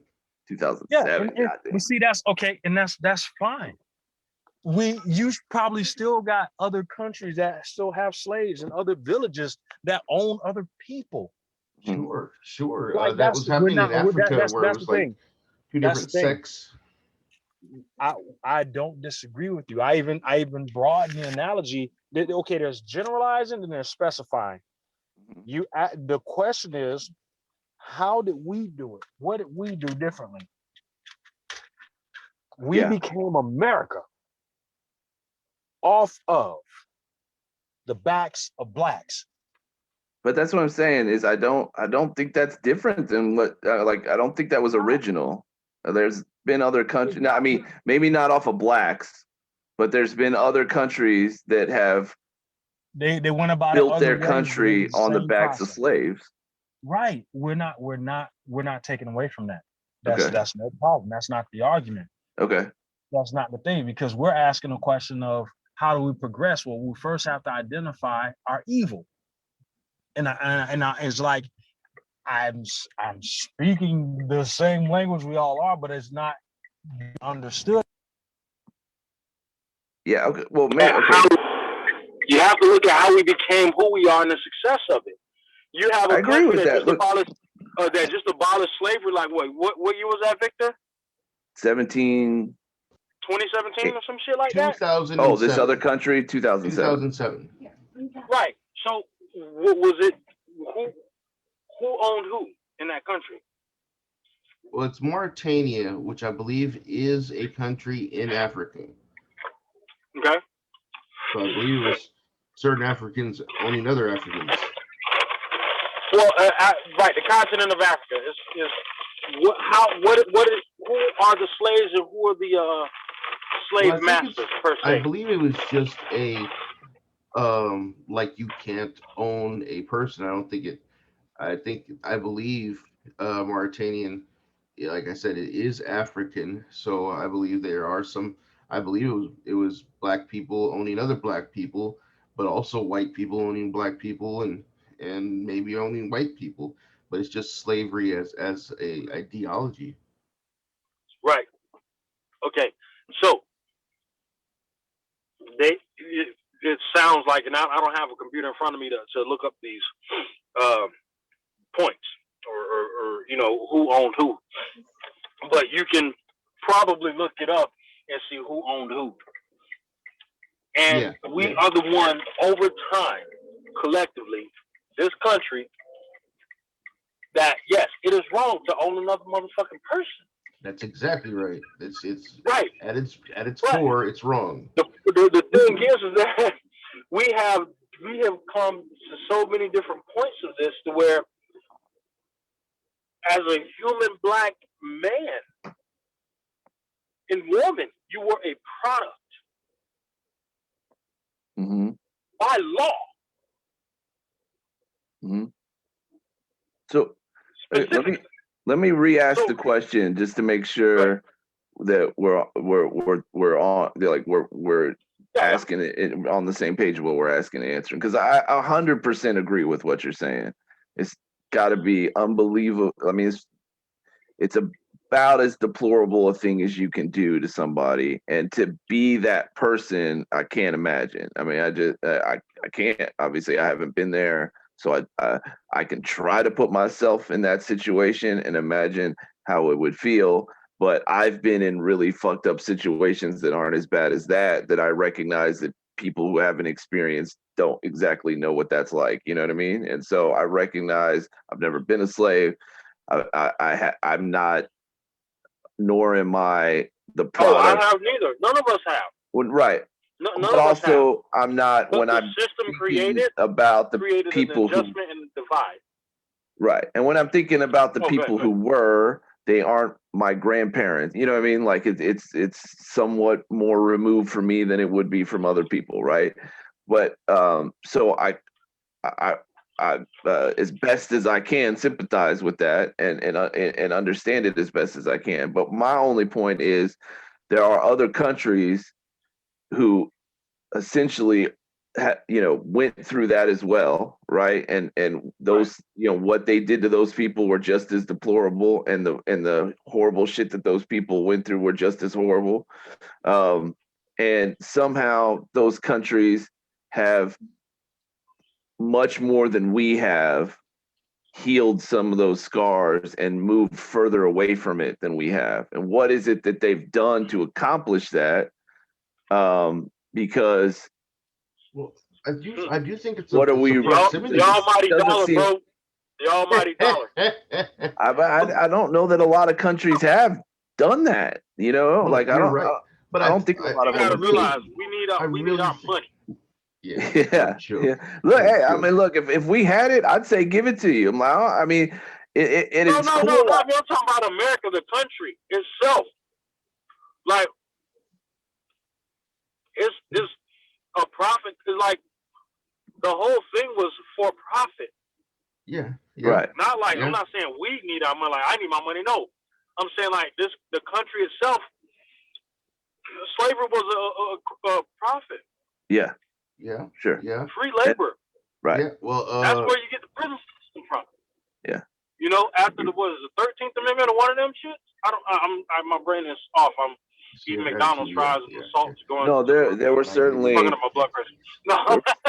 there were laws passed after slavery ended. I mean, it's not like prisons or policing didn't exist, but there were certainly laws passed after slavery ended where the laws were absolutely intended to make it easy to lock up black people when you wanted to, because white people were terrified when they ended slavery. Oh yeah, absolutely. Yeah, no doubt about it. Well, go back to what you were saying as far as other countries. I still think it's proximity. I mean, So Mauritania, let's say Mauritania said, okay, no more slavery. Well, the people that had been slaves, they could have gotten up and gotten out of the country. You know, they But walked 100 miles in one direction and they're out of the country. But like And they're in Dot another said, country. in plenty of these countries, the slavery went on long enough that, you know, plenty of people, I mean, like, you know, lots of people never got to go. I mean, you know what I mean? Like, well, plenty of people lived and died as slaves in other countries. And when slavery ended, you know, there were a couple of generations of people that had been stolen that never got to go back home because they were dead. You know what I mean? Right, sure. So I don't, to me, it just seems like I hear what you're saying, and I'm not saying that's not nothing. The ones that were freed could go back home.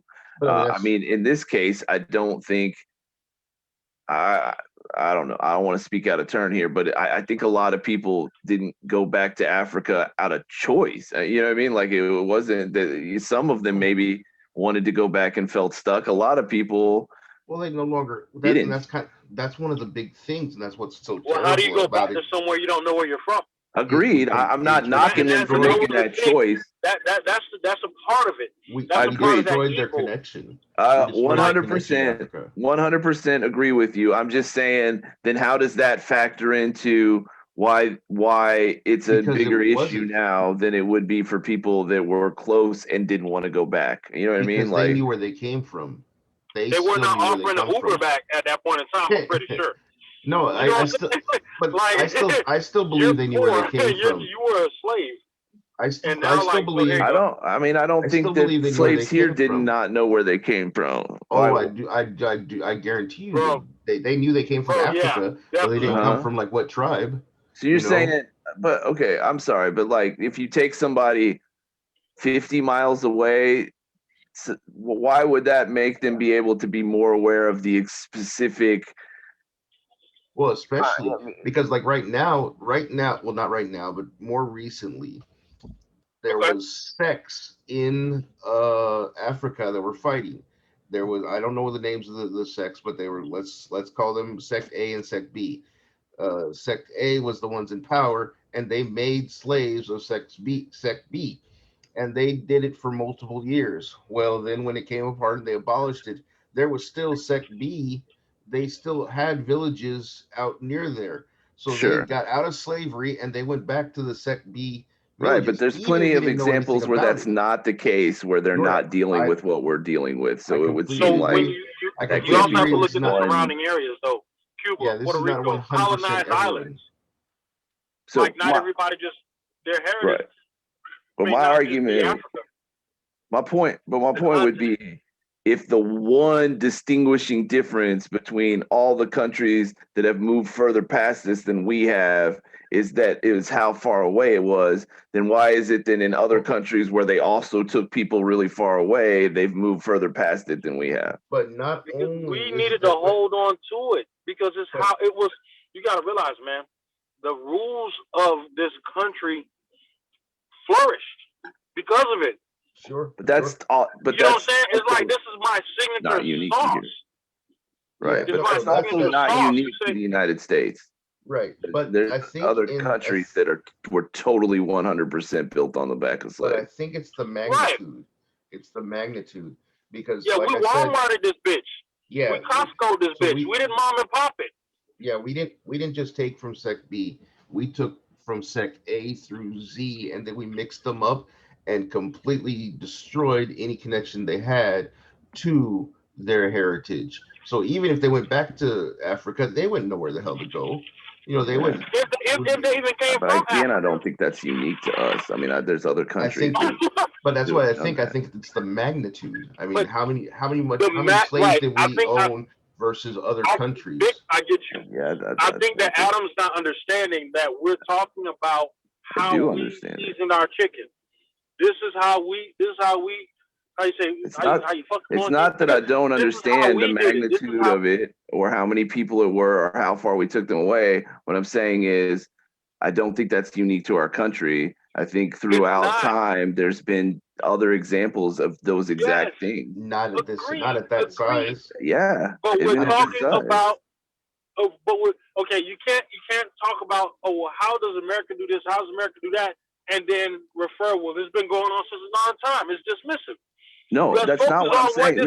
No. Let me Listen, be really hold on. clear. I'm not suggesting We're that answering the because it question. happened before, what happened is less bad by any means. That's not what I'm saying at all. We're not saying it's less bad. We're saying we were more successful at this atrocity. That we created the nation we live in. But so, like there are other countries where the whole country, the backbone of those countries, were built on slavery. I mean, that's not unique to us. Smaller countries. But they are not a world superpower like America. From New York to California. No, they're not. Well, it's like China, Japan. I mean, those are pretty big superpower countries. I mean, they're right up have there. more natural people from that area. So it's we import it. So just to make sure I understand what we're saying is that the difference is that no, bro. There's no we haven't even said anything yet. So how do you know it's no? The difference is how we did it. That's what I'm telling you. The difference is how we did it is what was successful. But that's what I'm saying is I'm not sure I understand what it is that we've done differently so far. Let me give you this number. Okay, so number of slaves during, like, I think it says, okay, from in between 1514 and 1866 that came from Africa to the United States and to Cuba, because Cuba was a way station for the United States. I thought we said that. Yep. I thought we said the United States was founded in 17 something. Yeah, but they were still the colonies were still had slaves. Okay. So all right. Okay. 307,000 for the United States. Yeah, like Jamaica. Wait. Hold on, man. Let me. Jamaica? Did you say Jamaica too? Go ahead. Okay. 300. What was that? How many? 307,000 for the United States. 765,000 for Cuba. 935,000 for Jamaica, and Europe had 7,600. The entire all of Europe had 7,600. And during that same time period, during the same time period. Okay, so magnitude. We're taking. Wait, so I just want to be clear. What time period was this? Europe slaves we're putting that on the American total. 15. It says 1514 to 1866. Are you suggesting that the European slaves would be part of our total? No. What I'm saying is that I'm talking about magnitude as far as the United States. As far as the United States, our magnitude is over 1 million. Is almost to 2 million slaves versus the 7,000 in Europe. But that's just in that one time period. That's a long time period. I'm not saying it's not a long time period. I'm saying there's been slaves way before that, right? So there could be other periods of times where other countries had. But that's not what we're talking about, because it is what we're. No, that's the thing. Okay, so that's the thing. I don't know what analogy to give you, but here's a way to understand it. You're asking about America and then generalizing it over time. That's not what I'm doing. That's not what I'm doing at all. It's not what I'm doing at all. What I'm asking is, what's different between us and places where this has happened before? And y'all are saying, well, it's different. I'm saying, well, okay, why? And I'm not saying saying you're wrong. I'm just saying, okay, what I'm saying and trying to explain by these numbers is it's the magnitude. Okay, and so my question is that if that is true, right? Then that would make sense. So if it is true, then if we look at I got what you're saying. Throughout history, is the amount of slaves that the United States had, is that significantly more than any other place had done before? And if so, that would be a legitimate answer. I would agree. All right, so Victor, I got one more. Okay. The only other one that actually compares to the size and the magnitude is Brazil. Brazil was imported 3 million slaves. That's the only. So they're in the same ballpark as us. Okay, out of 2, yeah. Okay, well then, But compared to all the European countries as total only did 7,600. Are we just talking in that time period or like throughout in that history? time period? I don't know if there was. I don't know when. Okay, I don't know if that's so slavery right. or not. So here's the thing. It could have been Yeah, India has had random 8 country million. in fucking. It could have been. It could have been India. It could have been Egypt. It could have been anywhere, right? China 3.86, Pakistan 3.19, North Korea 2.64. Those are modern. Okay, you're looking at modern countries, and you're asking about through time. Yeah. Those lines have changed. Yeah. Those nationalities have changed. So if the motherfucker was wiped off the map, we won't know. So you're Unless saying, you're a see, what you're historian and saying you know. is, But as what- of to date, so what you're right now, just to, I'm not to arguing with you, but to clarify your point, what you're saying is the reason why it's not as big of an issue there is because it's just a whole different country than when they did this shit, and so No. Okay. no. You're talking. What I'm telling you is the relevance of what the time we're living in now Uh-huh. is a direct tie to the success of slavery in America, right? What Yeah. you're referencing is throughout the dawn of time.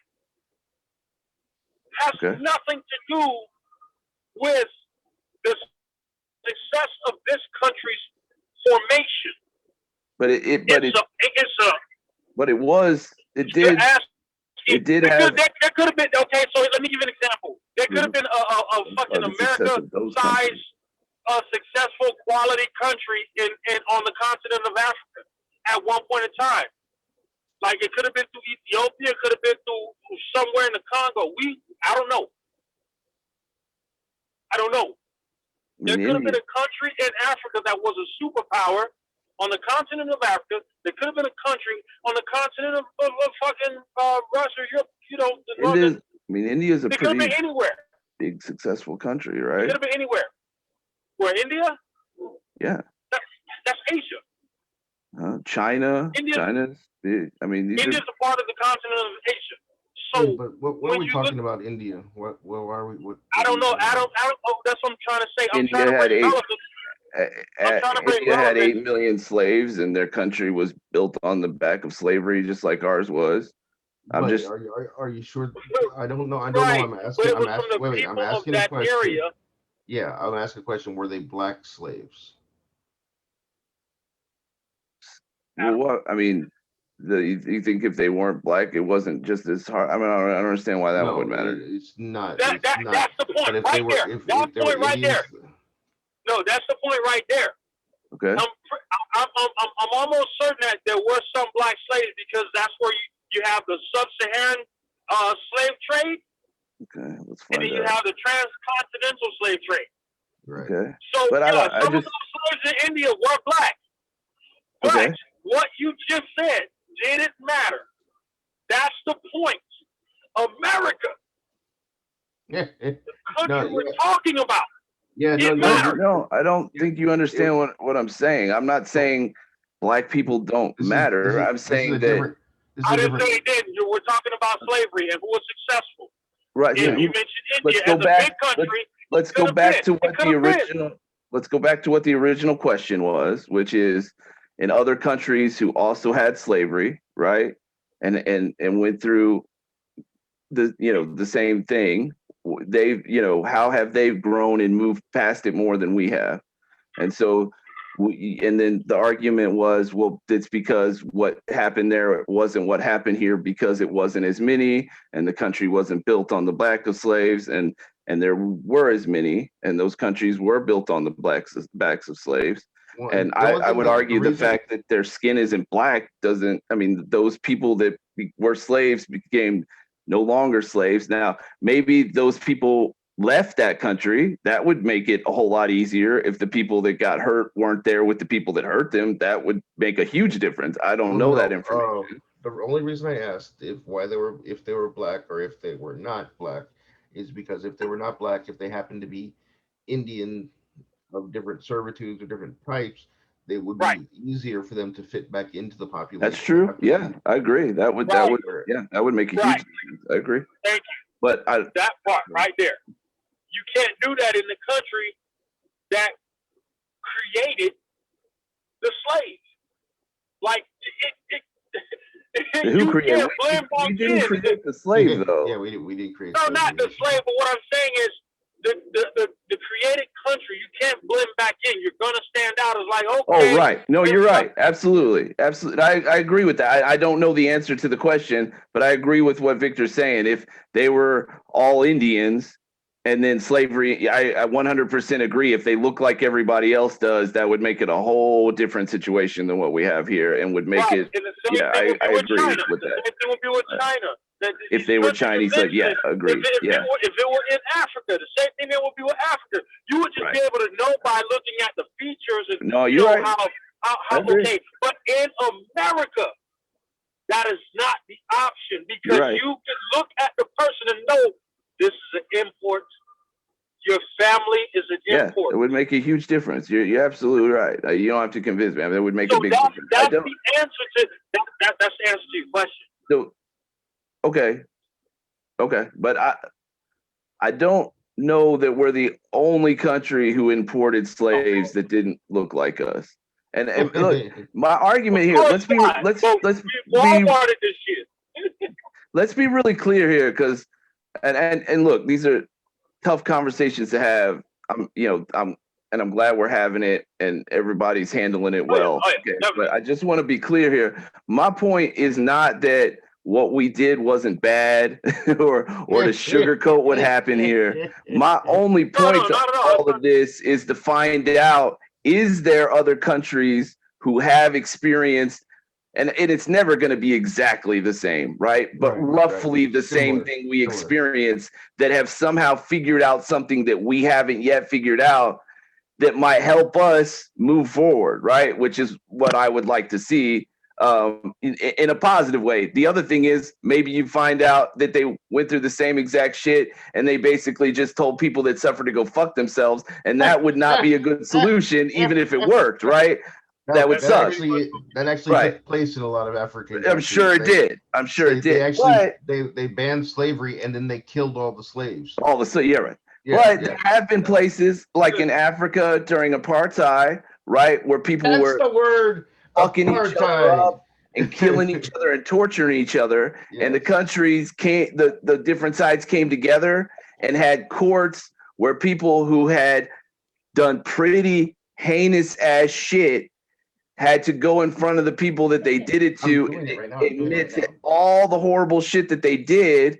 And then the country agreed to forgive everybody as a whole, like not just the government, but like the individual citizens decided, look, if everybody takes accountability for what they did, admits it and apologizes, then we're all just going to move forward and heal, right? And they did it, and it was amazing, right? And so I think there are other places. That's not, now to be clear, it wasn't the same shit as what we went through, but I'm just saying I think there are some countries we could learn from on how to heal and move forward, is what I'm trying to get. We had some participation on the comments. Okay, cool. I'd like to catch up a little bit. Yeah. Let's see. And it does seem like they're coming in a little bit off time. Off late, yeah. A little late. Yeah. So it says, let's see, you sorry guys about that, guys. Yeah, sorry. You guys are already talking about something else by the time I post. So it is a little delayed.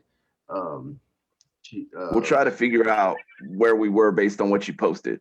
Yeah, absolutely. It says, if Americans didn't kill all the Native Americans, would they have brought so many Africans over? Which is actually kind of a good question. Right. Yeah. No, be much cheaper, right? They didn't kill off all the Native Americans. It was what do you call it? I was about to say they sure did. They killed a lot of them. They killed a lot. Yeah, they killed a lot of them. No, but it was what do you call that? Standard practice. Like we're pillaging. Like not only are we killing, but we're bringing some motherfuckers we stole. Right. Yeah, but right. And again, it was a way of life. But it was crazy. I mean, the way they were killing, they being us, being Americans, I guess. The one that always got me that I learned in elementary school was that they would give blankets, blankets to the Indians during the winters. That's some shit. Really, and also at some point we decided that the buffalo were the main source of food. And so for we the just started Indians. killing off the So buffalo. they Yeah. would Yeah. Slaughtered them so actually they wouldn't have anything to eat. No, I mean, it's the fucked up. wait. The U.S. government was actually giving something like, I think, Hello? Yeah. You're with us. Can you hear us? Yeah. Okay. sorry, I You lost said the you there for a U.S. second. government was giving Uh, what? I think it was $10 a horn or something for any buffalo that was killed. Well, and a lot of citizens would Right. pay money for Indian scalps. Not, I don't know if the Yeah, but government bro, did you it, gotta, but I heard like, that realize, too. bro. You gotta realize, bro. This was already America was in cruising altitude, man. That's what I'm saying. Like we can point out the different atrocities that has gone on. The factor that it's just been like just the foundation of this motherfucker. all right. So Like, real Yeah, quick, I that's the actually thing. love U.S. government. Grace, I love real U.S. quick, history because I Yeah, books, think man. They paint us like wonderful. I think Grace commented again. I don't think we kind of washed over it. Grace is No, go ahead. 67% Comment. Native American. I mean, you make a fair point, Grace. Like, slavery was all about money, right? It costs money to ship slaves over here. I think maybe if they, had been smart enough to realize that, they could have conquered them and enslaved them, it might have been cheaper. I don't know. I mean, I don't know No, why. that goes into the transatlantic slave trade. Who funded to create the Yeah, ship? that was actually Yeah, I mean, that what- certainly could be Yeah. part of it. It could have been lot of- influential that's people what- that didn't want to give up the Europe- money That was that they were India. making off of it. A lot of India Europe came into is play with actually that. a good set. Europe was Europe actually making. did that. Yeah, and Europe did that. Europe actually conquered Africa and used them as slaves. right. I also know. I mean, we were, the Native Americans didn't roll Well, over Australia for did too. us. You know what I mean? They fought back very, very hard. Maybe it could have also just simply been, as heartless as it is, not cost effective to try to, fight them without killing them and try to enslave. You know what I mean? Like they would fight to the death. You know what I mean? Like they didn't Because it was their surrender house. when they conquered them. We Huh? were the invading Yeah. country. We were the No, invading. agreed. I'm just saying I don't know how easy it would have been to enslave them. Is the only point I'm trying to make. Yeah, that's what I'm saying. You already had your hands full with slaves that you brought Right. over, and you It's true. like, oh fuck it, Yeah. we need this land, so we're gonna take it from them. Right. No, I agree. I mean, here's the point I'll make. It's very clear that the people in this time period didn't do it because out of the goodness of their heart. I mean, it was about money or the difficulty of it, or I mean, it just for whatever reason didn't make sense. It wasn't because they thought, oh, these Native Americans are so wonderful, let's not enslave them. Obviously, unfortunately. I think they had Yeah, like it a was really a good horror. program It was- of killing them. Bro, it was pure evil, really- bro. Like you gotta think Yeah. it was a lawless time to where No, y'all. you could grab somebody from another country, literally throw them and their family on a ship, rape them, throw them over the side, and then just keep going like nothing. Yeah. It was bro. really It fucked up. was You want to? Have you ever watched? level of people, bro? Have you watched that shit on Netflix about the pirates? I have not ever wanted to see it. The Pirate When it Nation or comes something, to the or- slave thing, it's utterly depressing because they would rob slave ships and then they would free the slaves, but essentially just you can either stay on this boat that we've stolen everything off of and killed the people that know how to use it, right? Or you can come be pirates with us. And it's at first you're like, So, okay, Somalia? no. Like This is Somalia period piece. pirating is what's happening now. I'm talking about pirating like during slavery times when we were still, With the developing period countries. piece, so it's like the 1500s, 1600s, Yeah. that kind of thing. So here's the thing. You think they have so they tell them you can go, you're no longer slaves. We'll leave you here, or you can come with us and be pirates. And pirates, for the time, like they were relatively democratic. Like everybody got a fair cut, and any pirate. Sound like a UFO sci-fi. That belongs in sci-fi. I don't think they're gonna give anybody a fair cut of shit. Yes, they did. Yeah, they did. And not only did they, but any crew could vote to remove their captain at any time. And if they had a majority vote, the captain had to voluntarily stand down as the captain. Yeah. That sounds like some Jack Sparrow shit. No, I'm telling you, this is reality. This is real shit. Now, I want to be clear. I mean, they weren't wonderful people, but much better people than we think they were. Now, but here's what's fucked up. It was like the captain was basically a manager, and they were the ones that were responsible for finding treasure and finding things to do and finding jobs, basically. And if they didn't do a very good job doing that, they could be replaced by someone else with better skills. Right, based on a vote. Yep, that's pretty crazy. Yeah. We're not really, well, we never really were the first democracy, but apparently pirates were also. So there was a couple of really, really famous pirates that were adamantly against slavery and like honed in on robbing slave ships so that they could not only steal everything but set the slaves free. But that's what this show talks about. That's what history. Or is that like factual document stuff? Yeah, factual documents. Yeah, it's real talk. Yeah. No, Grace, it wasn't considered mutiny. Mutiny would have been if like you got a few people together and to be really clear, this is not how ships are run today. These are outlaw pirate ships that we're talking about, right? Not the Navy, right? In the Navy, if you go against your captain, it is absolutely mutiny. There's no such thing as majority rules at sea. It also, I do have one comment. Ships of the earlier year were more civilized than a democracy of founding America. Yeah, a lot of them were. Yes. But I will tell you one thing, that it was only not considered mutiny, or depending on the way it was considered mutiny, was on the success of the vote. Well, right. Well, technically, you weren't supposed to get punished for suggesting a vote, but if it didn't go well and you were the person who suggested the vote, it didn't typically go very well for you when the captain stayed in place. That is true. It wasn't like there was a rule that if you lost, you got shot, but the captain was typically not very happy with you if you just like randomly said, fuck this guy. Yeah. Yeah. You better know you have some support if you're going to pull it. But look, real quick, let me just tell you this shit, okay? So there was a couple of pirates. They were brothers, and they focused in on the slave trade and freed a lot of slaves. Absolutely. Absolutely. And keep writing in whenever you want, and we will always comment on whatever you got to say. Thank you for participating. We love you. Thank you for participation. Yes. Definitely. Thank you. I can't see none of the comments. I'm driving right now. Yeah, it seems like I'm getting them pretty quick for some reason. I didn't get all of the ones that she sent, but now I'm getting them pretty quickly. Real quick, let me just tell you this. So there were two brothers. They freed a ton of slaves, but Blackbeard, right? One of the most famous pirates of all time, right? And he would do the same thing. He would rob slave ships, and he would offer them to work on his ship, and he treated them just like everybody else on his ship. And that was the other thing about pirates.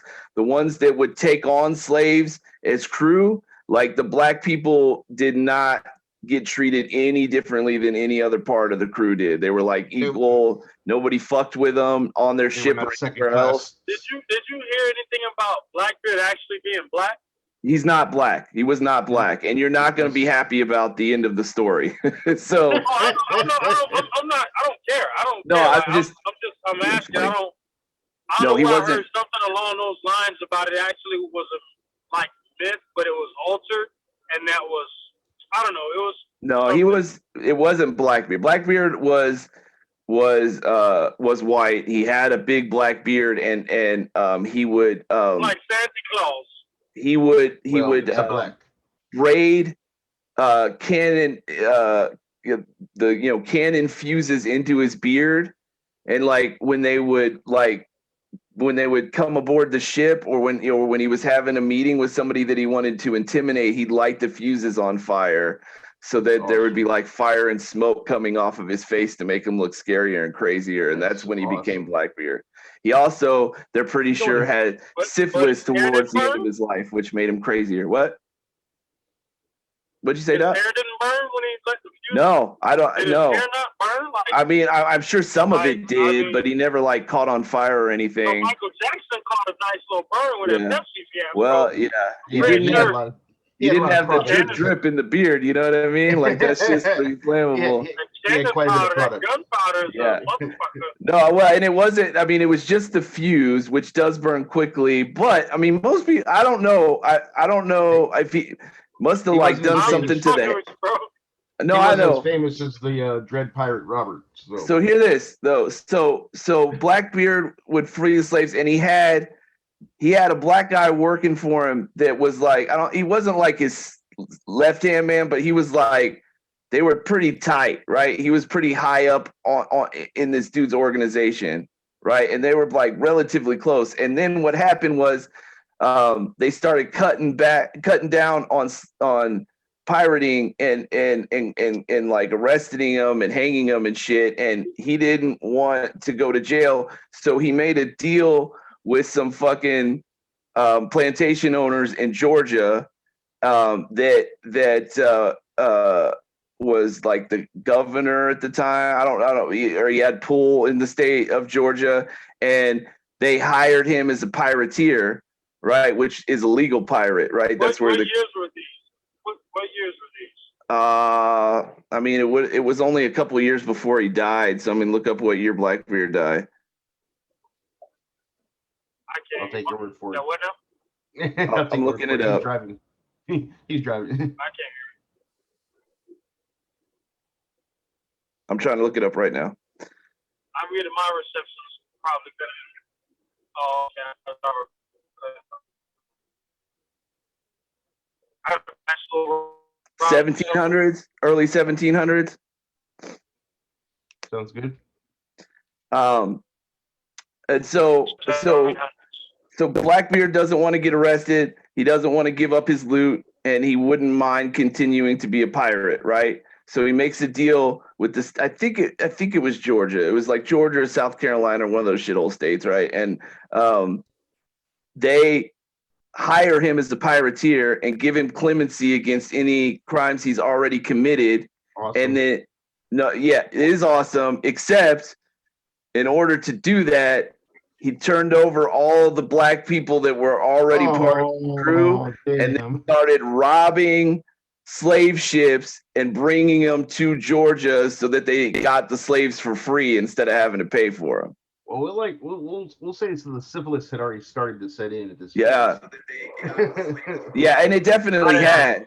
My phone's cutting out. What did you say about the last See, part? my bad. Look, Grace looked it up for us, but I got out to look it up, so I didn't see she'd already given me the answer. Thank you, Grace. I appreciate it. What was that? What's up? So what did you say? I didn't. Oh, I was. Blackbeard died 1718, and Blackbeard made a deal with Virginia, right? Is it Virginia? Yeah, I believe it was Virginia, West Virginia Okay. or Virginia, and he was selling all the slaves that he had freed. He went ahead and turned them over to Yeah. Virginia, And then started went robbing and got him more.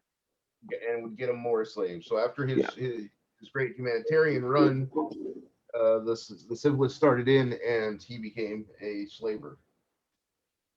Yeah, It was a and slave herder, pretty much. Yeah, slave yeah. her. yeah, he would. I mean, not that this makes it any better, but he wasn't like he was going and to slave ships, right? He would take over slave ships and steal the slaves that were going to go somewhere else and be bought and take them to Virginia and give them to him. So he was a drug dealer hitting other drug dealers. Exactly. Right. Exactly. That's Right. right. But they do give him a little bit of credit because he had gotten They worked for syphilis. the government. They were like, "We'll help you take out the competition." Pretty Yeah, much. no, yeah, and Not they a gave joke, Game Hill. yeah, and he basically had free reign to do it. Now, one of the European governments was already after him, and they still came after him despite the deal he made with Georgia, anyways, and they ultimately ended up killing him. But for what it's worth, he did have syphilis for the last for a while too, before he died. And back then, there was no cure for it, and if you don't treat it, you go fucking crazy. So they don't know if it was syphilis. Like they did and he had syphilis. Yeah, Yeah. syphilis. And They never test for that.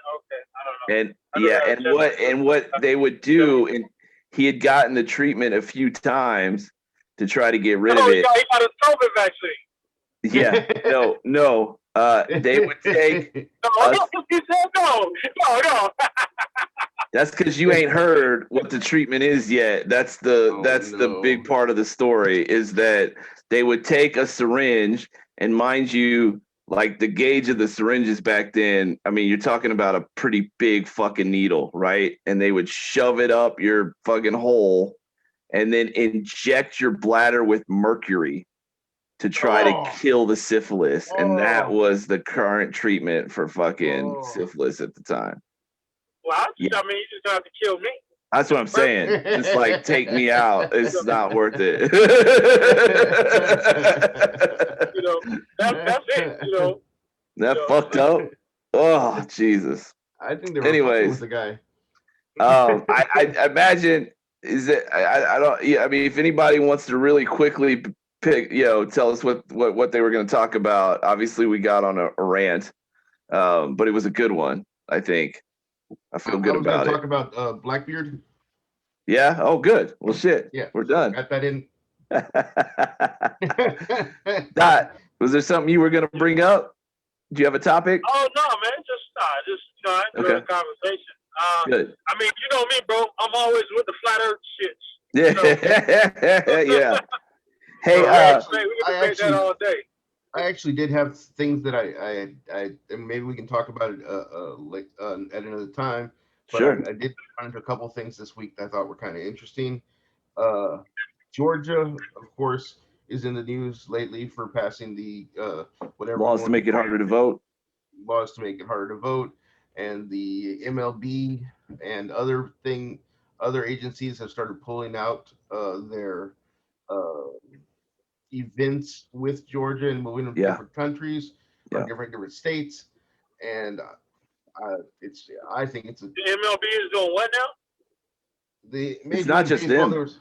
Not just them, but they were the big ones. They were supposed to have the All-Star game in Georgia, and they pulled out the All-Star game and they moved it to Colorado, which I think was the stupidest thing in the whole world. Not because I don't agree or I disagree with the voting passing, but there's a lot of Black people in Georgia that just lost their funding for the rest of their year because they were going to make some money off. They do make a lot of money off that game. And I moved it to Colorado, which is a highly there's a lot of white people. Yeah, where there's quite a lot of white people, and so I don't. Yeah, I think that missed the mark. They intended. That part is a little fucked up. I'd be curious to hear what Black people in Georgia feel about that, because there is something kind of cool. That's pretty much what we're gonna say. I can fuck them, but it's not surprising. It's not surprising, whatever. You always reach out to do, with the best intentions. But if you're gonna get done the wrong way, it's not. When the bear scratches you, you're not surprised. It's a fucking bear. Right. Well, to be fair.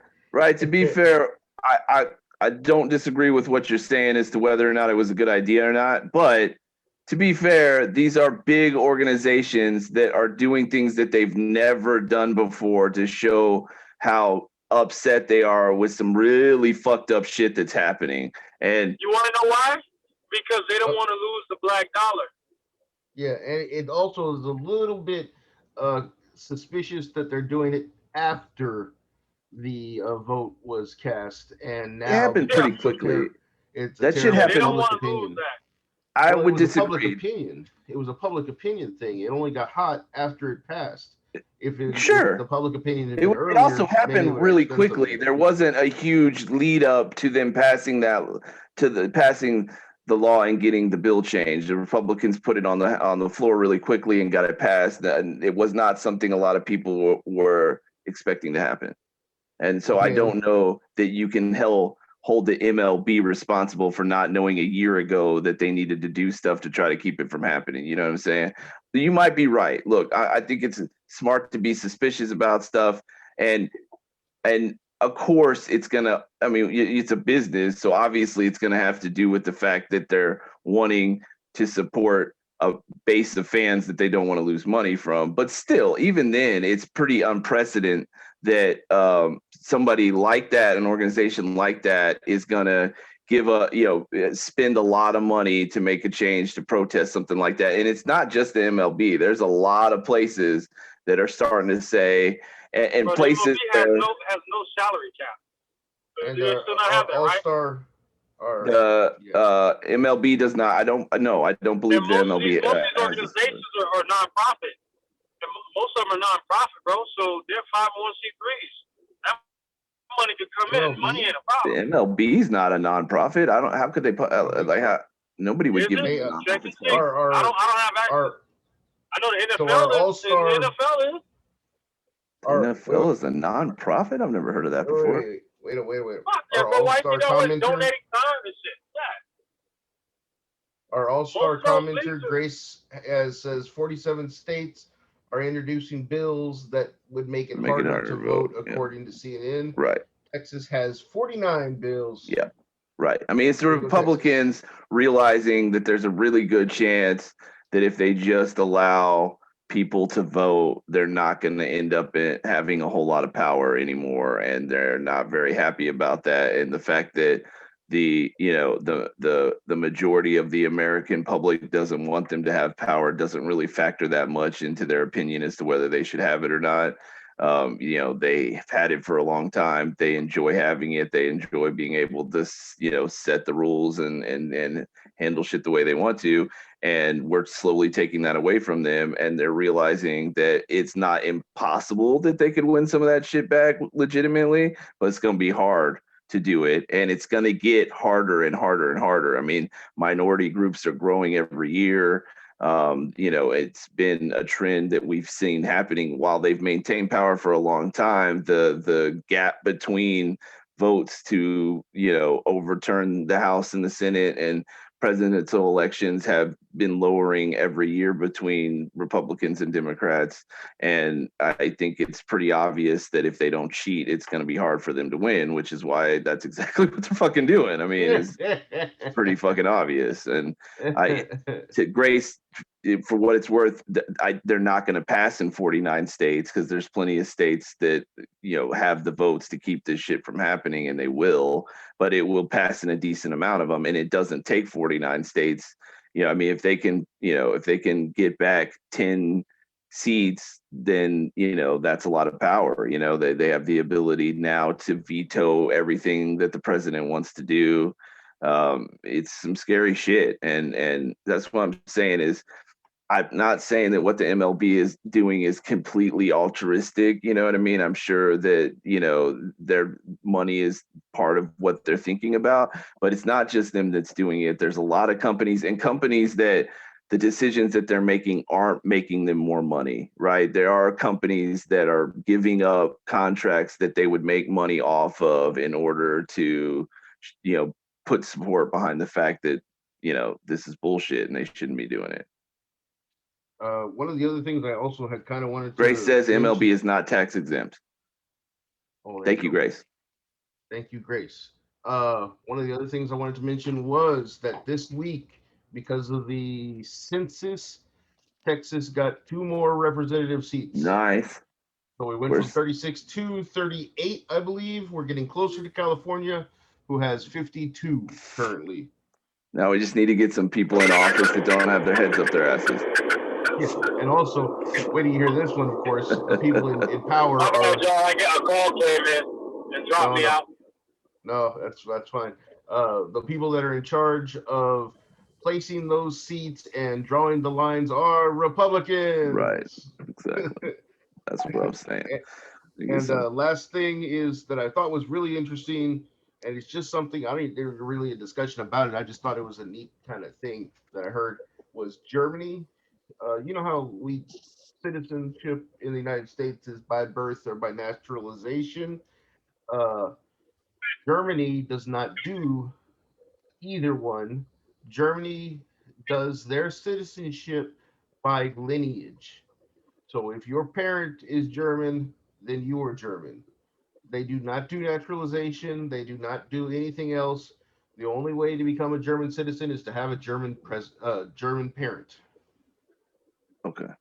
We do that. We just don't just do that. Because I mean, if you're both of your parents are American and you're born in Japan, you're still American. But it's not the only way to citizenship, is what you're saying. Right. Because you know. Exactly. No, exactly. Okay. You threw me off with that. I was like, is that correct? You mean if Yeah, you're that's born right. on a military base in Japan, or if your parents are American and If you're you're- born just in a Japanese village? In fact, I don't even think it has to be both of your parents. If one of your parents is American, it doesn't matter where you're born. Your parent's citizenship in the United States passes to you. Really? Okay. I guess Yes. that makes sense. It does make sense. Not the So other if way you out there around, just mind popping you. babies out, if you popping babies, you run over to a random village in, Brazil or somewhere and just throw some babies up, Then what was the those deal? children are What was now the American. Yes, if you are. Well, then what was the deal about Obama? Wasn't his parents Americans? Weren't his parents Americans? No, one of them wasn't. And Well, there you just said wasn't. Mom was. But You just said wasn't one. Obama is American. Like that's not actually a thing. Wow, I never said he wasn't. No, But Victor's asking, what about Obama? I mean, he's Well, an American citizen. Well, you said that even if one parent is American and you're born, you're American. But then there was a big deal made about where Obama was born, whether it was on the base or off the base or what, and it didn't matter anyways because when you're Pretty stationed sure. Let's look it up. somewhere, Maybe I'll look it up. Yeah, I don't know if that sounds right. I mean, that would negate the. I mean, everybody be American at that point because. I mean, Not everybody's parents are American, so. well, what is American? So if your wife's pregnant and you go to Canada and she gives birth early, your kid's not American? I don't know. That's what I thought. Let's find out. Let's look it up. I'm making sure I don't travel when we're about to have kids, I guess. Yeah, I mean, I gotta look. I mean, look it up. It's right there. Y'all got the internet. Look it up. yeah, yep. Can you be born in another country and be an American citizen? Period. That's where we're on the hunt right now. Let's see. Yeah. These citizenship. There. Because if that's the case, I'm pretty sure a lot of people.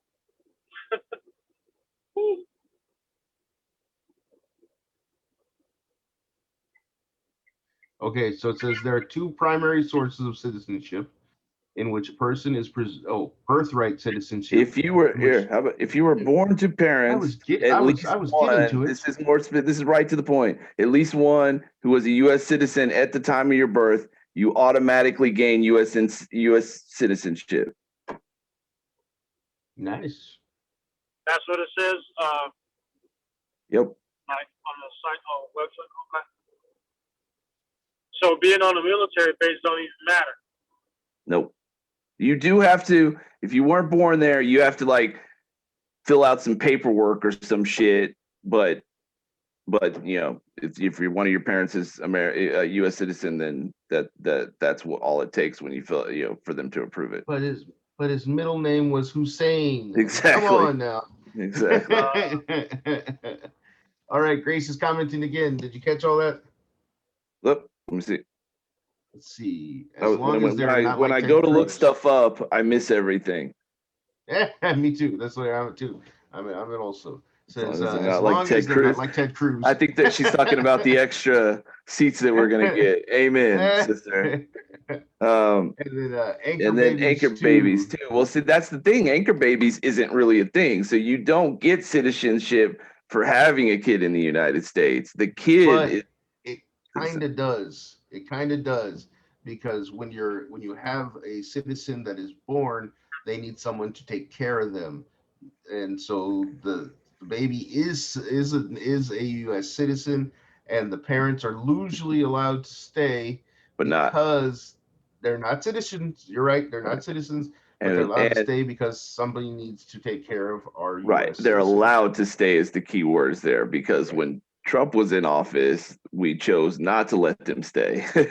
So we very much have the right to not be nice about that if we don't want to be, because they're not actually citizens. And so there is a very distinct difference there.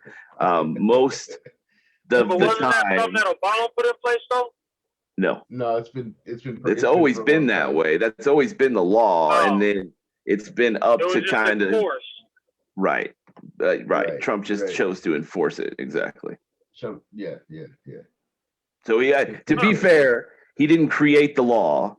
He just, unlike most presidents, chose to enforce it. Whereas most presidents, like Victor's saying, don't send the only parent away.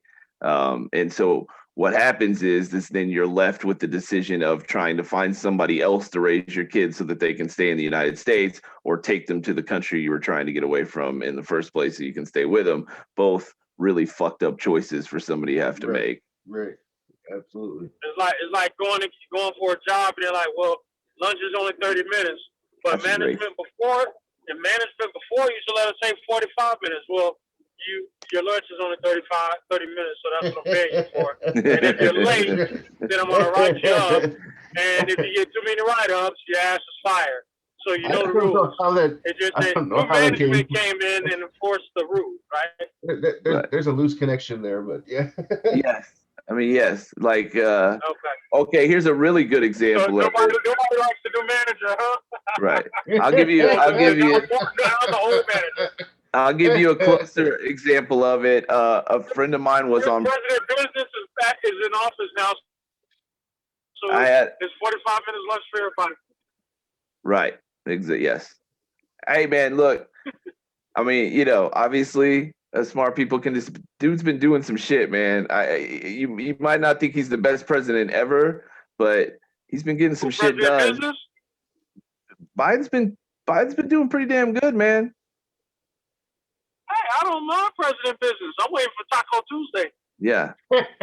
I mean, he's been taking care of shit. He's been, you know, I don't know. I think they're rolling him out, and Kamala's signing the bills. The fuck, he's not. No, he's not. He's giving great speeches. He's answering questions really, really well. People, did you see the other day?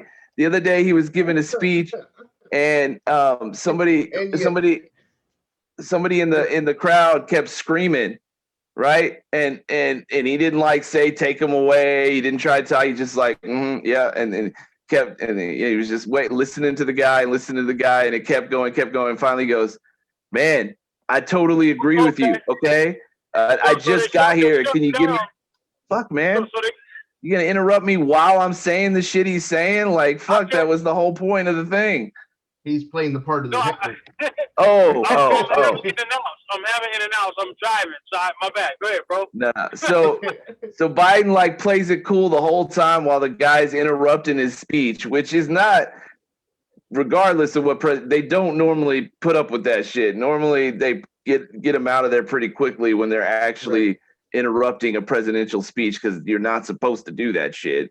And you know, we used to have enough respect for the president. It was pretty unlikely, you know, that shit just didn't used to happen. Anyways, he's just chilling, watching, you know, and then finally goes, I know, man, I can't remember. I wish I could remember what the thing was. And he goes, I know, man, I completely agree with you, but I just got here. You think you could give me like 5 more days to fix the problem? He just kept going. Yeah. I was like, that's my man.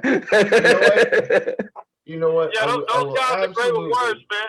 And that's why I say, like you say, like we used to have respect for the president. That went out the window when you know Trump got in office. They were like, "Fuck that guy," you know, which is fine. I think it was as soon as Bill Clinton played a saxophone. And it wasn't just. I mean, they threw a fucking shoe at Bush. That banner and shit, the banner and shit. Well, Captain Clinton. No, that's fine. They threw a shoe at Bush, man. It wasn't just Trump. But just like Trump only had 4 years, bro. Obama and Biden had 8. Now Biden got 4. Yeah. What does he need to fix? Thank God Trump only had 4. Can you imagine how bad he could have fucked it up with 4 more?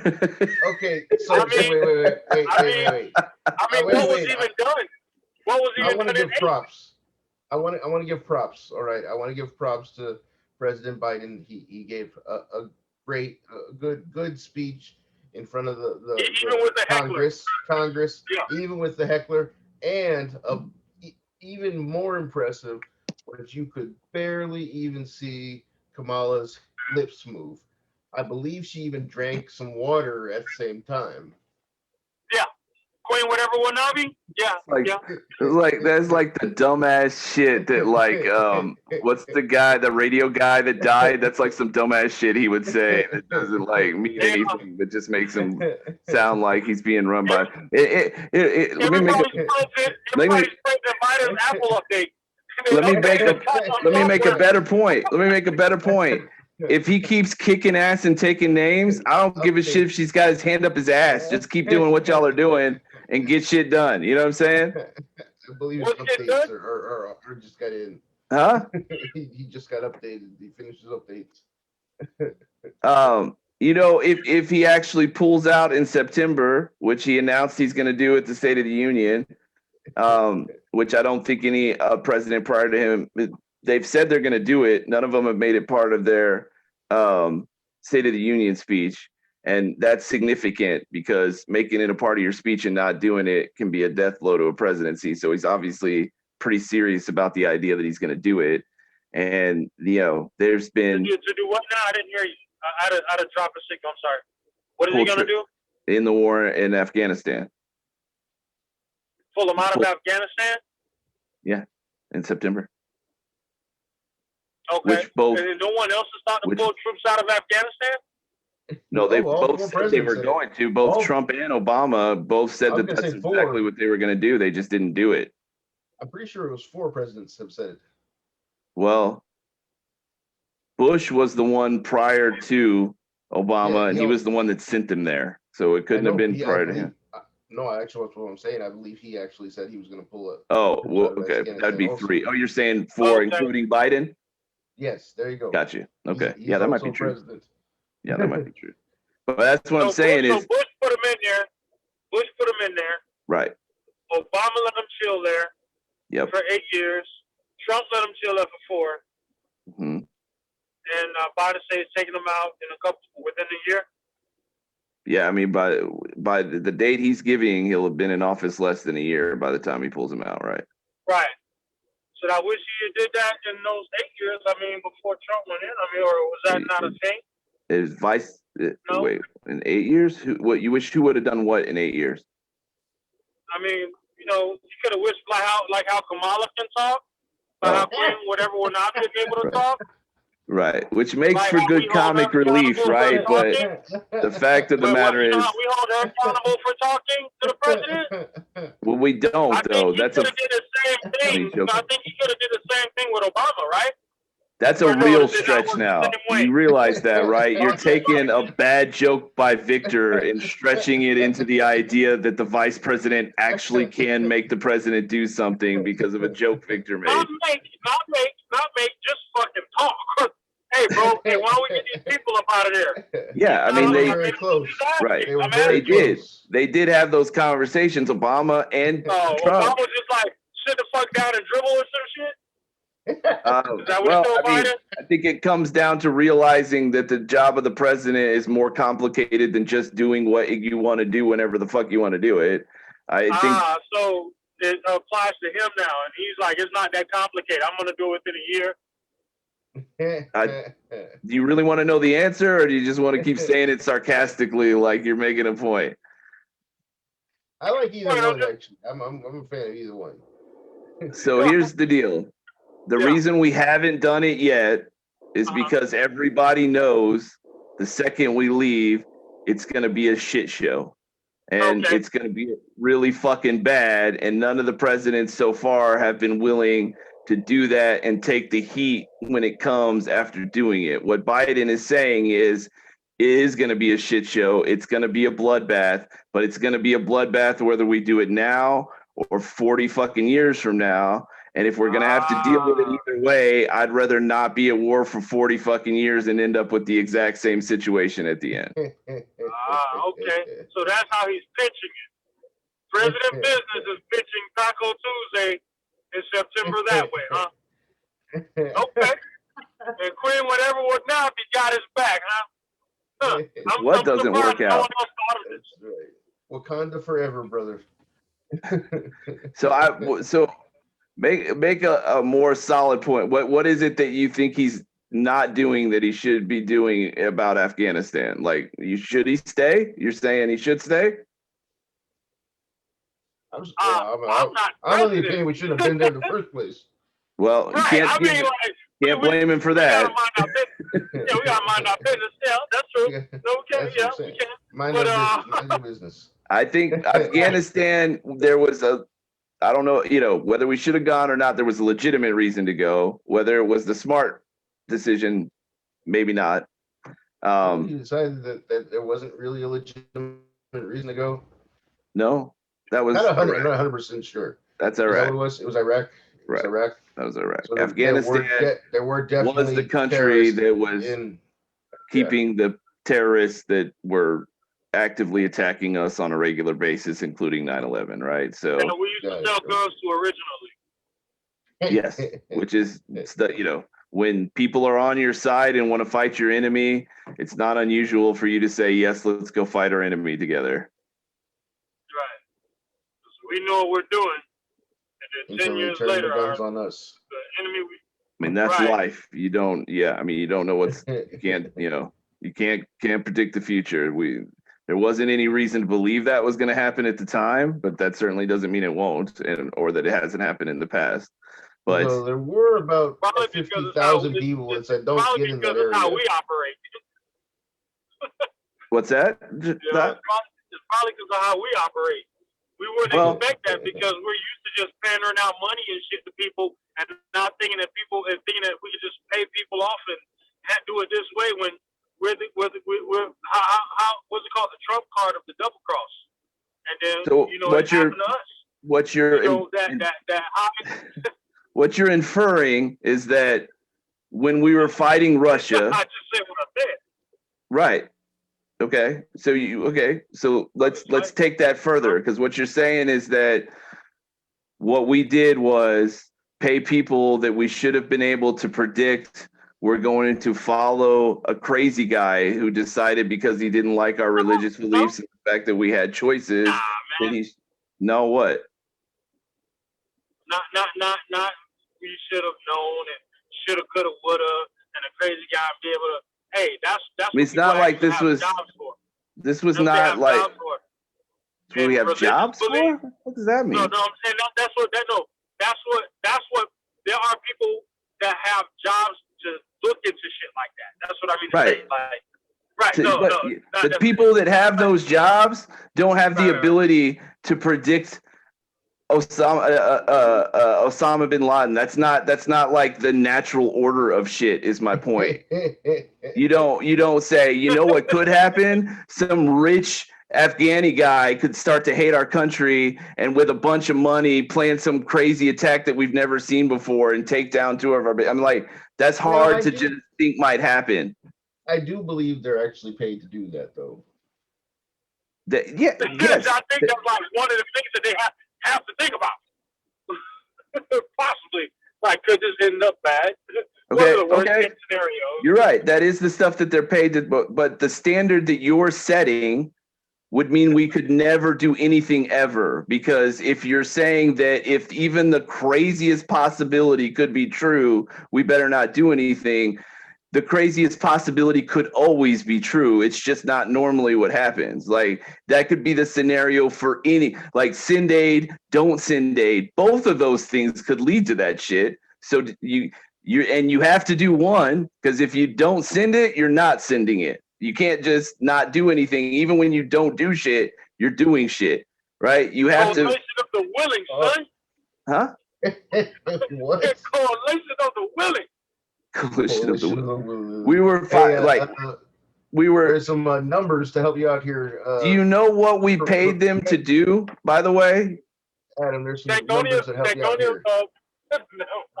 Biden's current approval rating is 57%.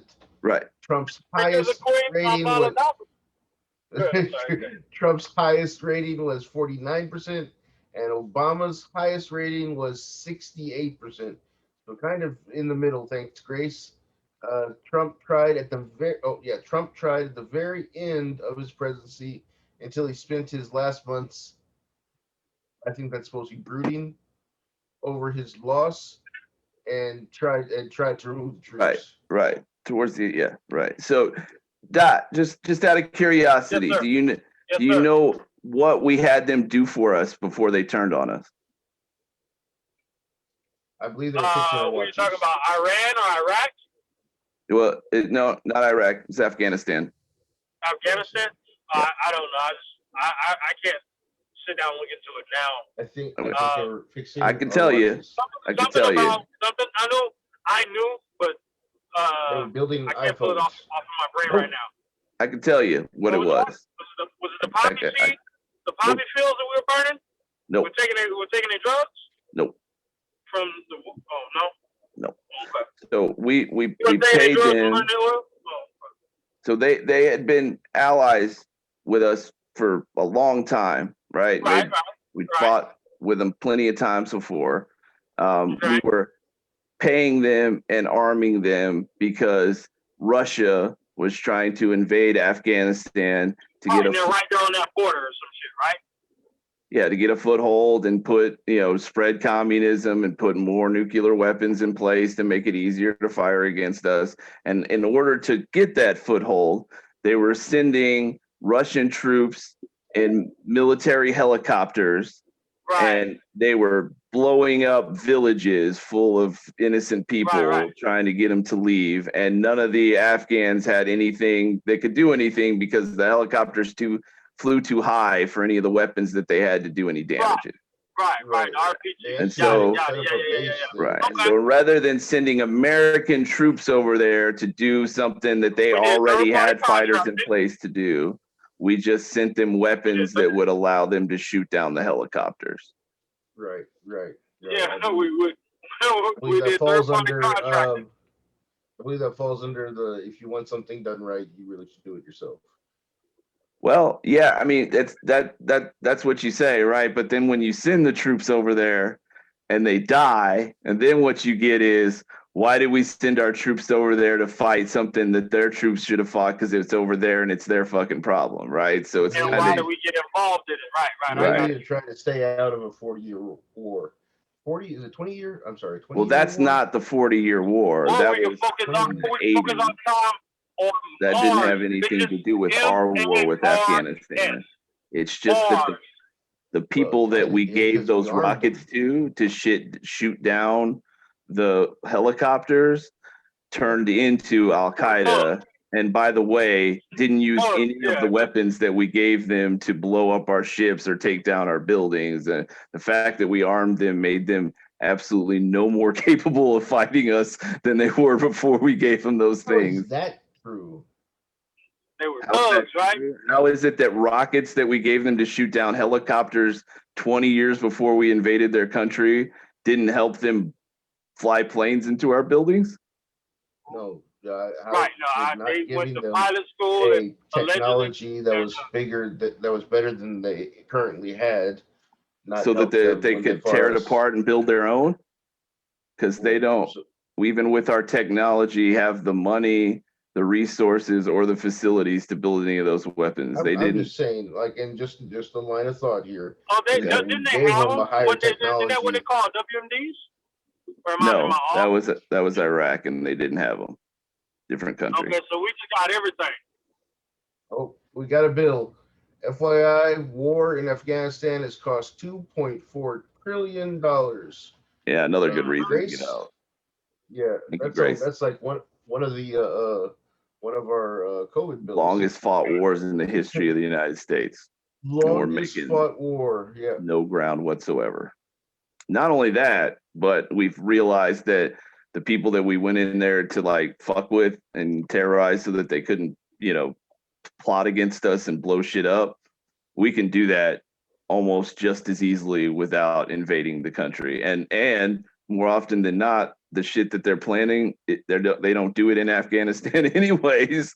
There's really, like, as far as defending the United States, there's no reason for us to be there anymore. And the only reason we haven't pulled out is because we've seen what happens to countries when we pull out, and we used to just do that and not even think about it. And now, we've gotten more, I'm not saying it's a bad thing, right? But we have a bigger conscience now, and we don't like the idea of what happens when we pull out without trying to make it. I don't like to pull out either.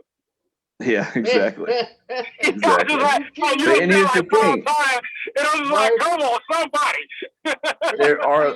My pullout game is on point. And the thing is, too, is the sentiment isn't wrong. There are countries that we've fought in and stuck around a little bit longer and helped build things back up and make it a safer place to live. And they've, prospered a lot more and not turned into a place we have to worry about. And going back to giving them the weapons to fight, the weapons weren't the issue. The problem was we gave them the weapons, they shot down the helicopters, and then the people involved in that went to the government and asked for like the tiniest bit of money compared to what we'd been spending on helping them fight the Russians so that they could put some hospitals in and rebuild the roads and build some schools so that, they could educate the kids and, keep them from wanting to grow up to be terrorists and so on and so forth. And they said, we won. Why are we sending them more money? And they didn't send them the money. It sounded frivolous to me. Exactly. It was like we had spent like, it was like $300 million helping them out. And then it was like, we need $15 million to help them rebuild the country. And it's like, $15 million? Where are we supposed to find that from? Think I got that hiding under my couch cushion or something? It's $15 million, It's that CIA hammer that cost $3 million. Exactly. Right. So, point is, a lot of that shit is a lot more complicated than the little sound bites people like to use to make it seem like we are total fuck ups. And we might be, but it's definitely not simple. We are difficult fuck ups. The planet is complicated. Complicated fuck ups. Got it. Often, I think even when we're trying very, very hard to do the right thing, you just can't always. Sometimes it just doesn't work out, and sometimes we're not trying hard to do the right thing. So, Hey, can anybody tell me, when I was watching another show that Dot's on, if Dot, you want to give a shout out to the show, I'm cool with that. If you don't want to, that's fine. You do what you want to do. But real quick before you do either way, when I'm watching y'all's show, right next, if you're watching on Facebook, right to the right of where it says live, there's a little thing. Hello? Did y'all notice I was even gone? Yeah, I noticed you weren't talking, but we missed you every minute. Thank you. Since your picture's, I guess since your picture's not on the screen, there's no way for me to know if you're just not talking or if you're not you know what I mean? Yeah, no. I guess by me being on my phone, when a call comes in, it drops the audio, but it doesn't kick me out of the Zoom. Yeah. No, I'm just saying, like, I realized you weren't talking, but I didn't know if it was because you didn't have anything to say or if you were listening or what, because I can't see you, so I don't know. I didn't know what was going on. Hey, Dot, did you just come back then? Yeah. Okay. Yeah. All right. So right before you came back, I was saying that I want to ask you a question. All right. So just don't say anything. Yeah. I'm going to ask you a question and then give you an opportunity to say something if you want to. All right. So I was telling them that when I'm watching you guys, when I'm watching you guys is the other show that you're on. And what I was saying is when I'm done asking you this question, if you want to give a shout out to the other show, go for it. If you don't, that's okay too. Whatever you want to do. But before you decide, when I'm watching and when I'm looking at our feed now too, there's like right above me, there's a little box that says live, and then right next to it, there's a number 3 with a little symbol in between. Do you know what that means? 3. It looks like an I and the number 3, but like, how many people That means the other night? I mean, 3 people are watching. That's what I thought, but here's the thing. The other night when I was that's on with, not always accurate. I was gonna say, because that when I was watching y'all's show, it said like 4, and there was like thousands of people watching. So yeah, Right. okay, Yeah, but that's what always it. accurate. Okay, but that is what it's supposed to mean. Supposed to, yeah, but Okay. I think that is out of the people that are subscribed maybe to the channel watching. No, because that's not the case. I don't know that part of it. But I know that some like I don't know how they come up with that number, because I know for a fact that there's times where there's more than like 7 or 12 Right. people.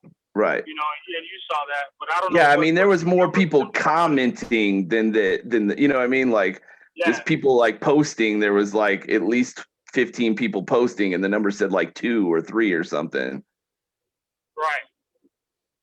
Right. Real quick, Grace, April 14th, the Taliban on Wednesday issued a warning in response to President Biden's decision to extend the presence of U.S. troops in Afghanistan, increasing fears that the withdrawal of foreign forces will be met with widespread violence. Yeah, that's a tactic, you know. Right. I mean, and I mean, they're not wrong. I mean, I'm sure, I think we all, I think he knows that's what's going to happen. It's just, we spent 20 years trying to do stuff to leave it in a position so where that's not going to be what happens when we left. And in 20 years, we've made no progress in doing that. You know what I mean? And so, right. So I got, I hate to say it. Doing it. Right. I mean, I think he's right. If it's going to happen either way, I'd rather not waste 40 more years for the same fucking result, Yeah, he's like, let's get this part. Let's throw the candles out on the cake now. Taco Tuesday, motherfuckers. Right. Right. Taco Tuesday. If you watch, I'm telling you, if you watch Lego Movie, you'll understand. He's prepping us for Taco Tuesday. Yeah, him and whatever would not be. We just went up to 4. There you go. Yeah, and we just went up to 4. Yeah, I mean, Grace, I think you're right. I think the idea is supposed to be how many people are watching. I'm watching so that I can watch the feed. I think maybe Victor's doing the same thing. Correct. Dot, are you logged into Facebook on your phone? I'm pretty sure it's logged in, but I'm not on the app. I'm on Zoom. Okay. Yeah. So yeah, I mean, I think Dot's right, because that's what I see. Dot does another show with another guy a few nights a week, and that's what I'm saying. Dot, it's totally up to you. If you want to give a shout out to the show, I'm cool with that. If you don't, that's fine. No, it's just the Street Legends Podcast. It's on my Facebook page. Yeah. Yeah, just like this one and the other. It's the Street Legends Podcast. Yeah, I've been telling people I like the show. It's a lot like this show. You guys, it's an all black cast, and you guys talk about issues in the black community. So that obviously that's not exactly what we do, but and I don't know, and being I don't always agree with everything you guys say on the show, but I watch it, I love it, and I think what your guys doing is pretty cool. Like he lets people say what they want to say. They have conversations about it. He doesn't, he isn't trying to shut anybody up. I know people hate on the show sometimes, and he's not like trying to blow people up. You know what I mean? He really is just trying to give people a place to like figure your shit out and, hear from some people that have their shit figured out, and, hopefully that they can give some advice and help people trying to figure it out. And I think that's really awesome. And so that's why I watch it, because I think what y'all are doing is great. So keep tell him I said keep doing what he's doing. I think that's awesome.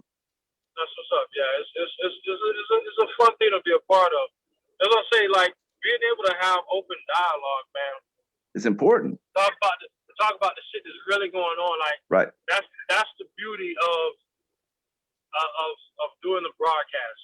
I agree. You know, because you get actually do the research behind the facts and get different perspectives on things.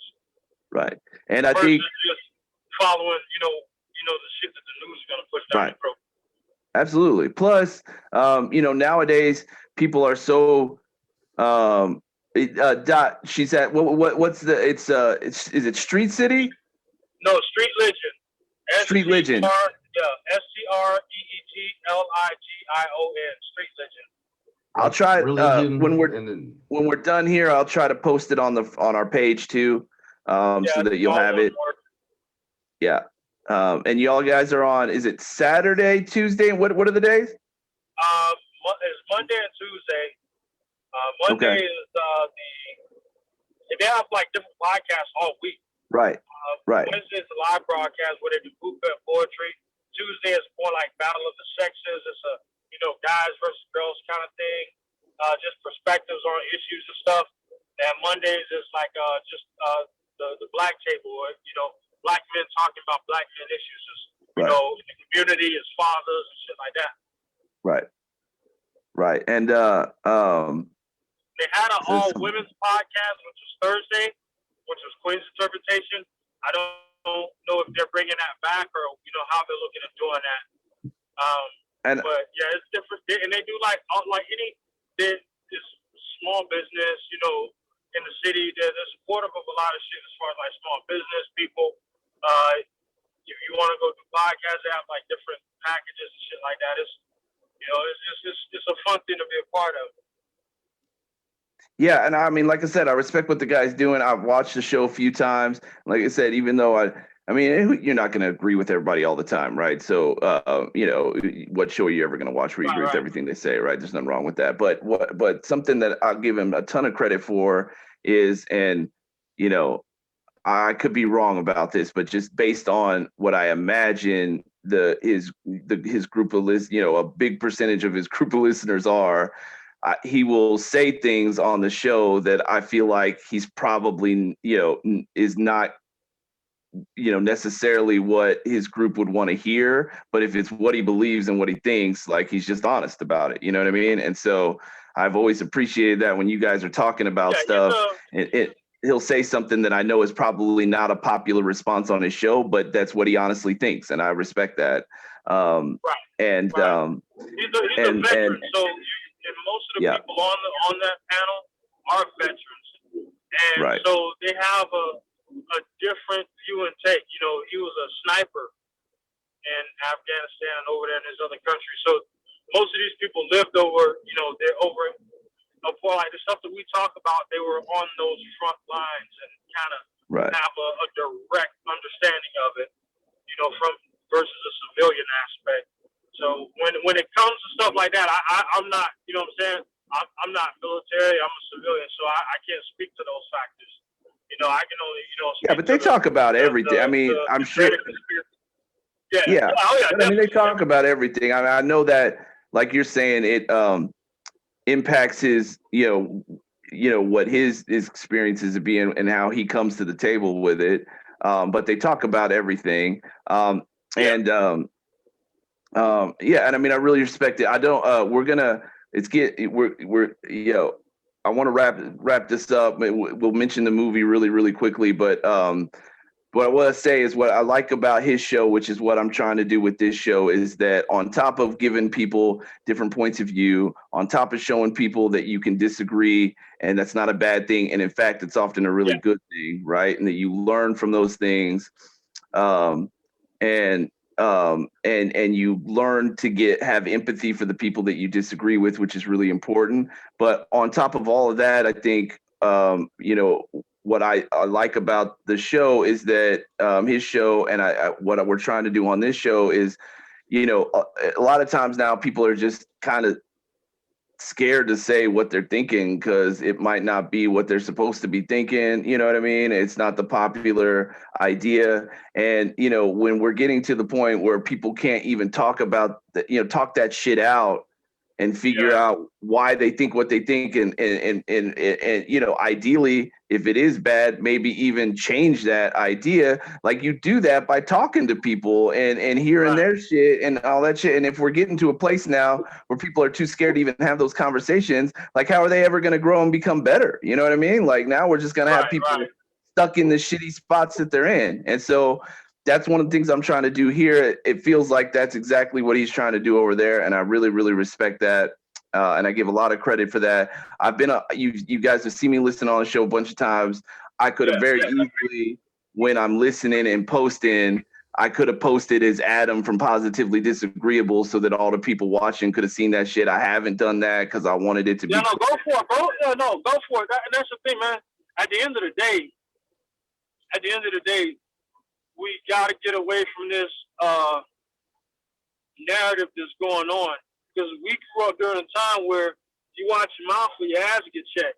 Now people, you know what I'm saying? Like, now people say whatever, not like in a factor of that's productive or with any base in wisdom or logic. In fact, it's more so like, you know, people just say whatever, or when it's, you know, something that's risque or controversial, you can't say that. It's not for the fuck all that. We're going to talk. We're going to sit down and talk. You know what I'm saying? So, right.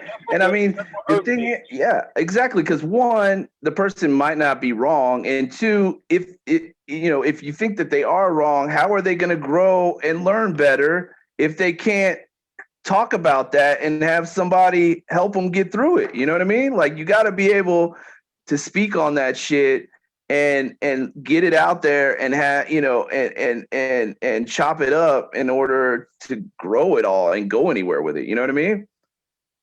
Yeah. It's so when I say I got a fucking pansy ass society now to where, you know, but that's the way. Hey, that's the way that it became, bro. You know. Right. Yeah. Well, we're fighting back 2 podcasts at a time. And all I'm saying, the only reason I didn't post on the show wasn't even necessarily 2 podcasts at a time. 2 podcasts. 2 podcasts at a time. I thought he said shout out to Pac. Oh, 2 Pac at a time. No, I say we're fighting back 2 podcasts at a time. Anyways, just real quick, the only reason I never posted on the page was I do really like what he's doing and I respect it. And I didn't want anybody to get the impression that I was just on there because he has a podcast. And if I put my shit on there, people wouldn't, you know what I mean? Like, I wanted everybody to know that I did actually, you know, want to support the show. That's why I was doing it. So, we can figure that out. And I'm happy to give, and not that we have a ton of people listening. Yeah, but you can post from wherever, man. Like, All right. I ran it down. The Street Legion Nation, and it's in the chat. Sweet. Yeah, it's in there. Awesome. And we'll try to put it on the front page too. All right, real quick. The movie that we talked about, Dad, I don't know if you've seen it or not. It's on Amazon. It's an Amazon original. It's called The Map of Tiny Perfect Things. Have you seen it, Dot? I just watched Thunder Force today. Oh, that's a good one. Oh, I haven't seen it. I want to see it. It's funny. Well, I don't want to take a bunch of. We've been on a really long time tonight. I don't want to take a bunch of time, but I don't mind, man. I've been driving from Dallas. Yeah. Well, my wife will start minding real soon if I don't hurry. I mean, I enjoy it. I have fun every time. I'll do this shit for 10 hours if nobody stops me. You know what I mean? I'm glad I have a loving and very understanding wife. Yeah. Yeah. She doesn't like him enough to want him to get off and come hang. No, I'm just kidding. All right. So the movie, it's an Amazon original. It's fun for the most part. It's a little sad, but not too bad. It's a cool show. If you haven't seen it, check it out. It's a you know, that we always refer to as a Groundhog's Day movie. Is that the first, like, had nobody ever done it before Groundhog's Day, or is that just the one everybody remembers? Like, why is it always Groundhog's Day? Because Bill Murray's awesome. Yeah, okay, yeah, that's right. But there was probably ones before that, though, right? You don't think it was the first Stuck in a Day movie? What? You know Groundhog's Day with Bill Murray? Was that? Yeah, Bill Murray. Right. Okay. So this is another movie where they're like stuck in the same day, and I was just Like a time loop? commenting, huh? It's like a time loop movie. Right. And I was just Yeah. commenting on every time one of these movies comes out, you know, like anytime it's a time loop, it's called a Groundhog's Day movie. And I'm just wondering why that's the one everybody, was that the first time loop movie, or is it just the best one? Or like, why is that the one that like that it got, you know, the type of the movie became the title of that movie? You know what I'm saying? I don't know. Could be. I read the first like time that made it, but I don't Yeah. think it's one of the first. I wouldn't think so either. It's it was a blockbuster film, It's- or like yeah, I mean, major so motion picture Groundhog Day was done in 1993.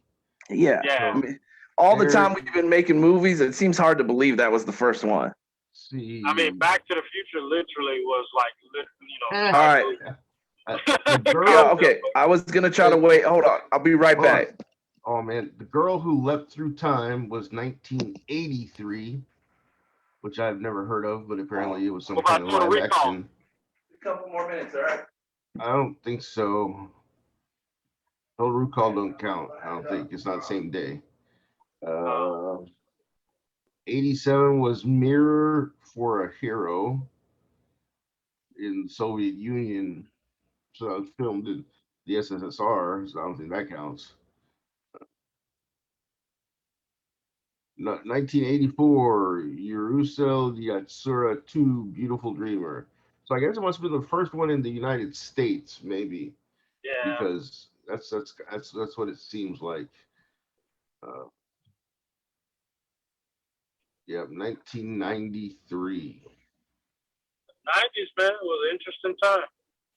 Yeah, I guess it was comparison, like, how they do with the Cosby Show. Like, this ain't your when they wanted to make anything like risque, they're like, this ain't your Cosby Show type sitcom. yeah. Yeah, because that was like.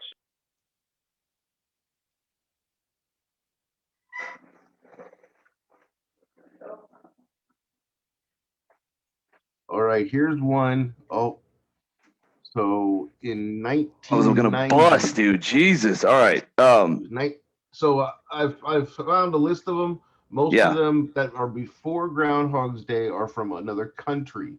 So it may have been that Groundhog's That was Day the first one we did here. US Okay. one. Well, There all was right. one in 1990, which was the adaptation of a short story called 12:01 p.m. 12:01 right. p.m. But that was a 30-minute movie. So that makes sense. All right. So real quick, because I do have to go. It's a Groundhog Day style movie, but it's not quite, it's a good balance. It's not as quirky as Groundhog's Day. Some of them get like really, really dark. This one doesn't get really dark. I think it's kind of a good balance between the two. I think it's unique in the sense that instead of it like just being about like all the craziest shit you can do because it doesn't matter, they try to focus like on going around the place that they live, the city they live in, and trying to find like all these like really uniquely beautiful things. Perfect moments. Yeah, these like perfect moments that you rarely get to see, but that are out there all the time, and they're trying to like map them all out. And then there's another really big part. Me and Victor talked about this the other day. I'm gonna leave that alone, and since we don't have a lot of time. Hopefully, any of you guys listening who haven't seen it can go watch it. But there is also kind of it's not like a crazy twist at the end, but there's like a little twist at the end that I also think makes it like real unique and different and kind of I'm not gonna bring. I don't think I'm gonna bring up what you're talking about. But what I like about it is that the story is not told in the storyline of the hero necessarily. It's not the main storyline. You're not getting the main storyline. You're getting like one off of the character that we're following in the story isn't really the one that is. Yeah, that was the part I was. Well, that's the way it goes. that created it, or that started it, or that has the ability to stop it. Right. So it's the Sam. Was it? You Sam don't find Wise. out until towards Sam the end of the movie that the person that you're following isn't actually the what do you call that? Spoilers. not the villain. What's the main character, the protagonist. Protagonist, exactly. Is the protagonist is not the person you're following throughout the majority of the movie, which I think is really that is really cool. Lord of the Rings. It's Lord of the Rings from Samwise Gamgee's point of view. So yeah, I think that's really, and I think it's we're always you're always the protagonist in everything you think about of yourself, you know what I mean? And that's just typically how humans think. And the idea that somebody would write the movie with the idea that like it's not me that's the protagonist, right? Which is kind of like the feeling you get from it. I think Ed is really cool. Sorry, on another shout out to Ed. He did not like Thunder Force. He thought it was crap. All right, guys. For your comment. Shout out to Ed. Thank you for commenting, brother, and watching, and we love you and appreciate it for you. Grace, we love you, man. I've been begging people to come on and talk, and you did it. Thank you. Hopefully people will see it and realize how much fun it is and follow your lead. That's right.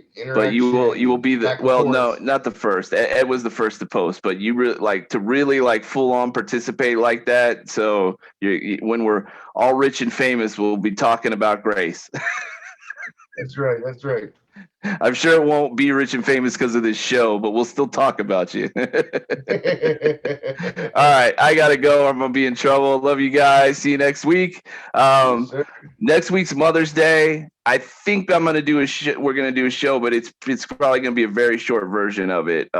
Since none of us are women, we're not gonna be taking up our Mother's Days doing this shit. But don't say in that day. But yeah, but I think maybe we'll do like a special like tribute to women's version or something like that to shout out to all the moms. We'll figure something out, and we'll see you guys next week. If it's because of this show, we'll cut you in, Grace. Okay. All right, guys, I gotta go. We'll see you next week. Thanks for showing up. All right, love you guys. I just came back in, but all right. Well, say good night, Dot. Good night, everybody. Love Dot. y'all. All right, man. We'll see y'all next week. Thanks, brother. Peace. Love you guys.